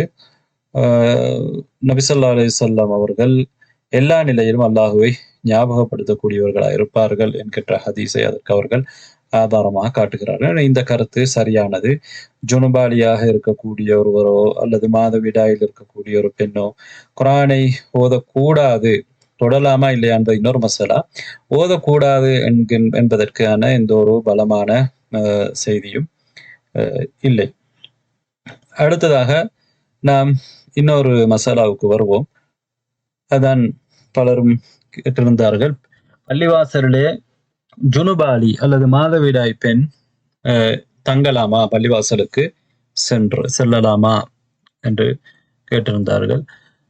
மாதவிடாய் உள்ள ஒரு பெண் அல்லது ஜுனுபாக குளிப்பு கடமையாக இருக்கக்கூடிய ஒரு மனிதரோ பள்ளிவாசலிலே தங்குவது கூடாது என்பதுதான் பெரும்பாலான அறிஞர்களுடைய நிலைப்பாடு. ஆனால் அவர்கள் பள்ளிவாசலிலே தாண்டி செல்லலாம், தேவைக்காக பள்ளிவாசலை தாண்டி செல்லலாம், தேவையில்லாமலும் தாண்டி செல்லலாம். இது ஷாஃபி மத்ஹபுடையவும் கருத்தாக இருக்கிறது.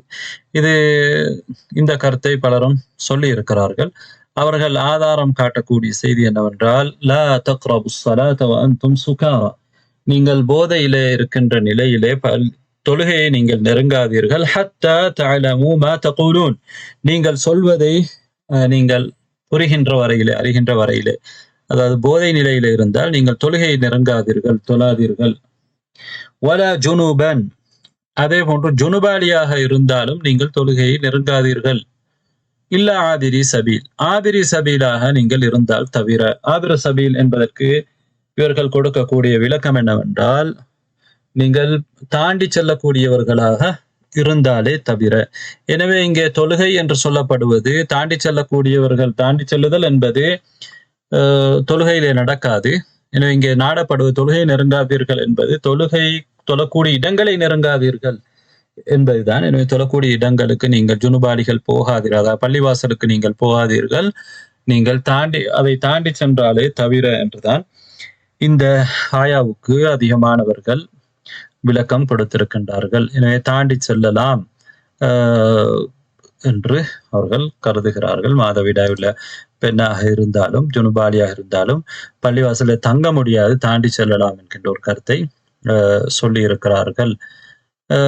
சிலர் மொத்தமாகவே பள்ளிவாசலுக்குள்ளே தங்கவும் கூடாது, தாண்டி செல்லவும் கூடாது என்றும் சொல்லக்கூடியவர்கள் இருக்கிறார்கள். அதற்கு ஆதாரமாக ஒரு ஹதீஸை காட்டுகிறார். லா உஹில்லுல் மஸ்ஜித லிஹாயிபின் வலா ஜுனுப், ஒரு ஹாயிபுக்கோ, மாதவிடாய் உள்ள பெண்ணுக்கோ, ஜுனுபானவர்களுக்கோ நான் பள்ளிவாசலை ஹலாலாக்கவில்லை என்கின்ற ஒரு செய்தி, அது பலவீனமான செய்தி. அதே போன்று அலியே, இந்த பள்ளிவாசல்ல என்னையும் உங்களையும் தவிர எந்த ஒரு ஜுனுபாலிக்கும் ஹலால் இல்லை என்கின்ற ஒரு செய்தி, இதுவும் பலவீனமானது. எனவே இந்த செய்திகள் பலவீனமானவை. ஒரு பலமான செய்தி இருக்கிறது. அதிலே நபி தோழர்கள் ஸைத் இப்னு அஸ்லம் அவர்கள் என்ன சொல்கிறார்கள் என்றால், كان أصحاب رسول الله صلى الله عليه وسلم يتحدثون في المسجد وهم على غير وضوء. நபி தோழர்கள் உது இல்லாத நிலையிலே பள்ளிவாசலிலே கதைக்கக்கூடியவர்களாக இருந்தார்கள். நபி அவர்களுடைய தோழர்கள் பள்ளிவாசலிலே அவர்கள் உது இல்லாத நிலையிலே கதைத்து கொண்டிருப்பார்கள். وكان الرجل يكون جنبا, ஒரு மனிதர் ஜுனுபாலியாக குளிப்பு கடமையானவராக இருப்பார். ஃபயத்தவத்தஉ, அவர் வுது செய்துவிட்டு ثم يدخل المسجد, மஸ்ஜிதிலே நுழைவார். ஃபயத்தஹத்தது, அவர் பேசுவார். எனவே ஜுனுபாலியாக இருக்கக்கூடிய ஒருவர் அவர் வுது செய்தால் அவருக்கு பள்ளிவாசலுக்குள் நுழையலாம் என்கின்ற ஒரு கருத்து இருக்கிறது. இப்படியான பல கருத்துக்கள் இருக்கின்றன. அதே நேரத்திலே ஜுனுபாலியாக இருக்கின்ற ஒருவர் பள்ளிவாசலுக்குள் நுழையலாம், பள்ளியிலே தங்கியிருக்கலாம், மாதவிடாய் பெண்களும் தான் பள்ளிவாசலை தாண்டியும் செல்லலாம், அதில் எந்த பிரச்சனையும் இல்லை என்று சொல்லக்கூடிய ஒரு கருத்தும் இருக்கிறது. இந்த கருத்து தான் உண்மையிலே பலமானது. ஏனென்று நாங்கள் பார்வோம். இந்த கருத்தை ஷாஃபி மதபை சேர்ந்த முஸனி ரஹ்மத்துல்லாஹி, நான் சில அறிஞர்களை சில நேரங்களிலே சொல்கிறேன் என்றால் இது ஒரு அபூர்வமான யாருமே சொல்லாத ஒரு கருத்து இல்லை என்பதற்காக தாவூத் தாஹிரி, இப்னுல் முந்திர் போன்றவர்கள் இந்த கருத்தை சொல்லி இருக்கிறார்கள். ஸைத் இப்னு அஸ்லம் அவர்கள் சொன்னதாகவும் வந்திருக்கிறது. இந்த கருத்தை பொறுத்தவரையிலே இதுதான் பலமாக இருக்கக்கூடிய கருத்தாக இருக்கிறது. இதற்கான ஆதாரங்களை நாங்கள் பார்ப்போம். முதல் ஆதாரம், நபி ஸல்லல்லாஹு அலைஹி வஸல்லம் அவர்கள் என்ன சொன்னார்கள்? இன்னல் முஸ்லிம லா யன்ஜுஸ். ஒரு முஸ்லிம் நஜிஸாக மாட்டான் என்று சொல்லியிருக்கிறார்கள். எனவே ஒருவர் ஜுனுபாலி ஆனாலும் அவர் நஜிஸாகுவதில்லை என்பதைத்தான் நபி அவர்கள் இந்த ஹதீஸிலே சொன்னார்கள். ஜுனுபாலி என்றதற்காக அவர் நஜிஸானவர் அல்ல. அவருக்கு குளிப்பு கடமையானது, அது ஒரு தொடக்கு, அவர் குளித்துக் கொள்ள வேண்டும். எனவே அவர் நஜிஸானவர் அல்ல. அதே போன்று அடிப்படையிலே ஒன்றை நாங்கள் கூடாது என்று சொல்வதற்கு, மார்க்கத்திலே ஒன்றை கூடாது என்று சொல்வதற்கு எங்களுக்கு ஆதாரம் இருக்க வேண்டும். அல் பராஅத்துல் அஸ்லியா சொல்வார்கள். அடிப்படையிலே ஆதாரம் இல்லாத ஒன்றை, மார்க்க ஒரு விஷயத்தை நாங்கள் கூடாது என்று சொல்ல முடியாது. அடிப்படையிலே மனிதன் சுத்தமானவன், என்ன குளிப்பு பள்ளியிலே ஜுனுபாலி வரக்கூடாது, தங்கக்கூடாது, நடக்கக்கூடாது என்ற ஆதாரம் காட்ட வேண்டும். என அடிப்படையிலே அதை தடை செய்யக்கூடிய தெளிவான ஆதாரம் இல்லை. அடுத்த நபி அவர்கள் ஒரு முஸ்லிம் நஜிஸாகுவது இல்லை என்று சொல்லியிருக்கிறார்கள். நபி ஸல்லல்லாஹு அலைஹி வஸல்லம் அவர்களுடைய காலத்தில் அஸ்ஹாபு சுஃபா, சுஃபாவாசிகள், திண்ணை தோழர்கள் பள்ளிவாசல்லே தூங்கக்கூடியவர்களாக இருந்தார்கள். எனவே அவர்கள் தூங்குகின்ற நேரத்திலே அவர்களுக்கு இஹ்திலாம், கனவுலே இந்திரியம் வெளிப்படலாம். மனிதர்கள் என்றால் பொதுவாக அவர் நடக்கும். அதே போன்றுதான் ஒரு கருப்பு நிற பெண் பள்ளிவாசலில் ஒரு கூடாரம் அடித்திருந்தால், பள்ளிவாசலை கூட்டக்கூடிய பெண்ணாக இருந்தால், அப்படியான ஒரு பெண் பள்ளிவாசலை கூடாரம் அடித்து தங்குவதாக இருந்தால், ஒரு பெண்ணை பொறுத்தவரை அவருக்கு மாதவிடாய் வருவது என்பது இயல்பு. எனவே அது கூடாது என்றிருந்தால் அதை தெளிவாக அந்த ஹதீஸ்ல வரவில்லை. அவர் மாதவிடாய் நேரத்தில் அந்த பெண் என்ன செய்வார்? அதே போன்றுதான் சுமாமா ரலியல்லாஹு அன்ஹு அவர்கள் இஸ்லாம் மார்க்கத்துக்கு வருவதற்கு முன்னால் அவர்கள் பள்ளிவாசலுக்குள் கட்டி வைக்கப்பட்டிருந்தார்கள். அவர் ஒரு காபிர். காபிரை அல்லாஹ் குர்ஆனிலே நஜிஸ் என்று சொல்கிறான். நஜிஸ் என்றால் அவருடைய நம்பிக்கை சார்ந்த நஜிஸ் நாம் ஏற்கனவே தெளிவுபடுத்தியிருக்கிறோம். அதே நேரத்தில் ஒரு முஸ்லிம் நஜிஸ் அல்லாத ஒருவர், காபிர் நஜிஸ் என்றால் முஸ்லிம் நஜிஸ் அல்ல நம்பிக்கையிலும். ஒரு காபிருக்கே பள்ளிவாசலிலே ஒரு முஷ்ரிக்காக இருந்த அவர் நேரத்திலே அவருக்கு அவரோடு குளித்திருந்தாலும் அந்த குறிப்புகள் எல்லாம் ஏற்றுக்கொள்ளப்பட மாட்டாது. அந்த அடிப்படையிலே அப்படியான ஒருவர் ஜுனுபா இருந்து அவருடைய ஜுனுப் நீங்கவில்லை, பள்ளிவாசலில் என்ன செய்தார்? தங்கியிருந்தார். உள்ளே பள்ளிவாசலில் கட்டப்பட்டிருந்தார். ஜுனுபாலி பள்ளிவாசலுக்குள் வரக்கூடாது என்றால் அவர்கள் வரக்கூடாது. ஆனால் நபி அவர்களுடைய காலத்திலே நடந்தது. அதே போன்று எனவே இந்த செய்திகளை நாங்கள் வைத்து பார்க்கின்ற பொழுது பலமான கருத்து என்னவென்றால், பள்ளிவாசலுக்குள் ஜுனுபாக இருக்கக்கூடிய ஒருவர் வரலாம். மாதவிடாய் உள்ள ஒரு பெண், அந்த பெண்ணுடைய இரத்தங்கள் மூலமாக பள்ளிவாசலுக்கு நஜிஸ் ஏற்படாது என்று இருக்கின்ற பொழுது, அது அசுத்தமாகாது என்று இருக்கின்ற பொழுது என்ன செய்யலாம்? பள்ளிவாசலுக்குள் வரலாம் என்பதுதான் சரியான கருத்து. சரி, அப்படி என்றால் அந்த ஆயாவுக்கு என்ன விளக்கம்? அல்லாஹ் குர்ஆன்ல சொல்கிறான், வலா தக்ரபுஸ் ஸலாத வஅன்தும் சுகர், லா தக்ரபுஸ் ஸலாத வஅன்தும் சுகாரா ஹத்தா தஅலமு மா தகூலூன். நீங்கள் தொழுகை நெருங்காதீர்கள், நீங்கள் போதையிலே இருக்கின்ற நிலையிலே, நீங்கள் சொல்வது உங்களுக்கு தெரிகின்ற வரையிலே. வலா ஜுனுபன், அதே போன்று ஜுனுபாலியாக நீங்கள் இருக்கின்ற நிலையிலே தொழுகையை நீங்கள் நெருங்க வேண்டாம். இங்கே இந்த ஆயாவுக்கு நேரடி அர்த்தம் தான், விளக்கம் கொடுக்க தேவையில்லை. இங்கே தொழுகையை நெருங்க வேண்டாம் என்று தான் இருக்கிறது தான், அதுதான் சரியானது. தொழுகையுடைய இடத்தை நெருங்க வேண்டாம் என்பது அல்ல. எனவே இந்த ஆயாவுடைய அர்த்தம், நீங்கள் ஜுனுபாலியாக இருக்கின்ற பொழுது தொழுகையை நீங்கள் நெருங்காதீர்கள் என்பதைதான் அல்லாஹ் தஆலா சொல்கிறான். இல்ல ஆபிர் சபீல். ஆபிர் சபீல் என்றால் என்ன அர்த்தம் என்றால், அரபு மொழியிலே ஆபிர் சபீல் என்பது பிரயாணிக்கு சொல்லப்படக்கூடிய ஒரு வார்த்தை. தாண்டி செல்லக்கூடிய என்பது ஆபிர் சபீல் என்பது பிரயாணிக்கு சொல்லப்படும். எனவே இங்கே ஆபிர் சபீல் என்பது பிரயாணி. நீங்கள் பிரயாணியாக இருந்தாலே தவிர, நீங்கள் பிரயாணியாக இருந்தாலே என்ன செய்யலாம்? தொழுகையை நீங்கள் தொழலாம். தொழுகையை நீங்கள் ஜுனுபாலியா இருக்கிற நிலையிலே தொழலாம். நீங்கள் தயம்மம் செய்து கொண்டு தொழலாம். பிரயாணியாக இருந்தால் உங்களுக்கு தண்ணீர் கிடைக்கவில்லை என்றால் நீங்கள் என்ன செய்யலாம்? தயம்மம் செய்து கொண்டு தொழலாம் என்பதுதான் இந்த ஆயாவுடைய வெளிப்படையான கருத்தாக இருக்கிறது. எனவே இந்த ஆயா பள்ளிவாசலை நெருங்கக்கூடாது என்பதை பற்றி பேசவில்லை. தொழுகையை நெருங்காதீர்கள் என்பதை பற்றி தான் பேசுகிறது. எனவே பிரயாணியாக இருக்கக்கூடிய ஒருவர் ஜுனுபாலியாக இருக்கின்ற நிலையிலே பிரயாணிக்கு அவர் தொழலாம், தயமம் செய்து கொண்டு, தண்ணீர் இல்லாவிட்டால் தயமம் செய்து கொண்டு தொழலாம் என்பதுதான் இங்கே சொல்லப்பட்டிருக்கிறது. ஏனென்றால் பொதுவாக அன்றைய காலத்திலே பிரயாணம் செய்யக்கூடியவர்களுக்கு தண்ணீர் கிடைப்பது சிரமமாக இருக்கும். எனவே நீங்க பிரயாணத்திலே ஒருவர் ஜுனுபாகிவிட்டால் அவர் எவ்வாறு தொழுவது? அவருக்கு தண்ணீர் இல்லாவிட்டால் எப்படி ஒரு ஜுன்பை போக்குவரர் அவர் தயமம் செய்துவிட்டு என்ன செய்யலாம்? தொழலாம் என்பதுதான் அந்த ஆயாவுக்குரிய விளக்கம். அதே போன்றுதான் சஹாபாக்களை பொறுத்தவரையில அவர்கள் ஜுனுபாலியாக இருந்தால் உது செய்து கொண்டு என்ன செய்வார்கள்? பள்ளிவாசலிலே நுழைவார்கள் என்கின்ற அந்த செய்தி. அதிலிருந்தும் என்ன தெரிகிறது என்றால் உது செய்வது இங்கே முஸ்தஹப், விரும்பத்தக்கது என்றுதான் நாங்கள் எடுக்க வேண்டும். என்றால் ஜுனுபாலியாக இருக்கக்கூடியவர் உது செய்ததனால் அவருடைய குளிப்பு கடமை பெருந்தொடக்கு நீங்கி விடுவதில்லை. பெருந்தொடக்கு அவரோடு இருந்து கொண்டுதான் இருக்கும். பெருந்தொடக்கு இருக்கக்கூடிய ஒருவருக்கு உது செய்து கொண்டு பள்ளிவாசலுக்குள் நுழைய முடியுமாக இருந்தால் பெருந்தொடக்கு நீங்காமல், என்னை உது செய்வதனால் பெருந்தொடக்கு போவதில்லை என்பதனால் சஹாபாக்களுடைய அந்த செயலை நாங்கள் எவ்வாறு எடுக்கலாம் என்றால் அது ஒரு முஸ்தஹப், விரும்பத்தக்கது என்றுதான் எடுக்கலாம். எனவே சஹாபாக்களுடைய நபித்தோழர்கள்ல இருக்கக்கூடிய ஜுன்பாலி பள்ளிவாசலுக்குள் உது செய்து கொண்டு வந்திருந்து கதைத்து கொண்டிருப்பார் என்றால், எனவே அந்த சஹாபாக்களுடைய நிலைப்பாடும் ஜுனுபாலி பள்ளிவாசலுக்குள் நுழையலாம் என்கின்ற கருத்தென்று தெரிகிறது. எனவே இந்த கருத்து தான் பலமானது. அல்லாஹு அலம்.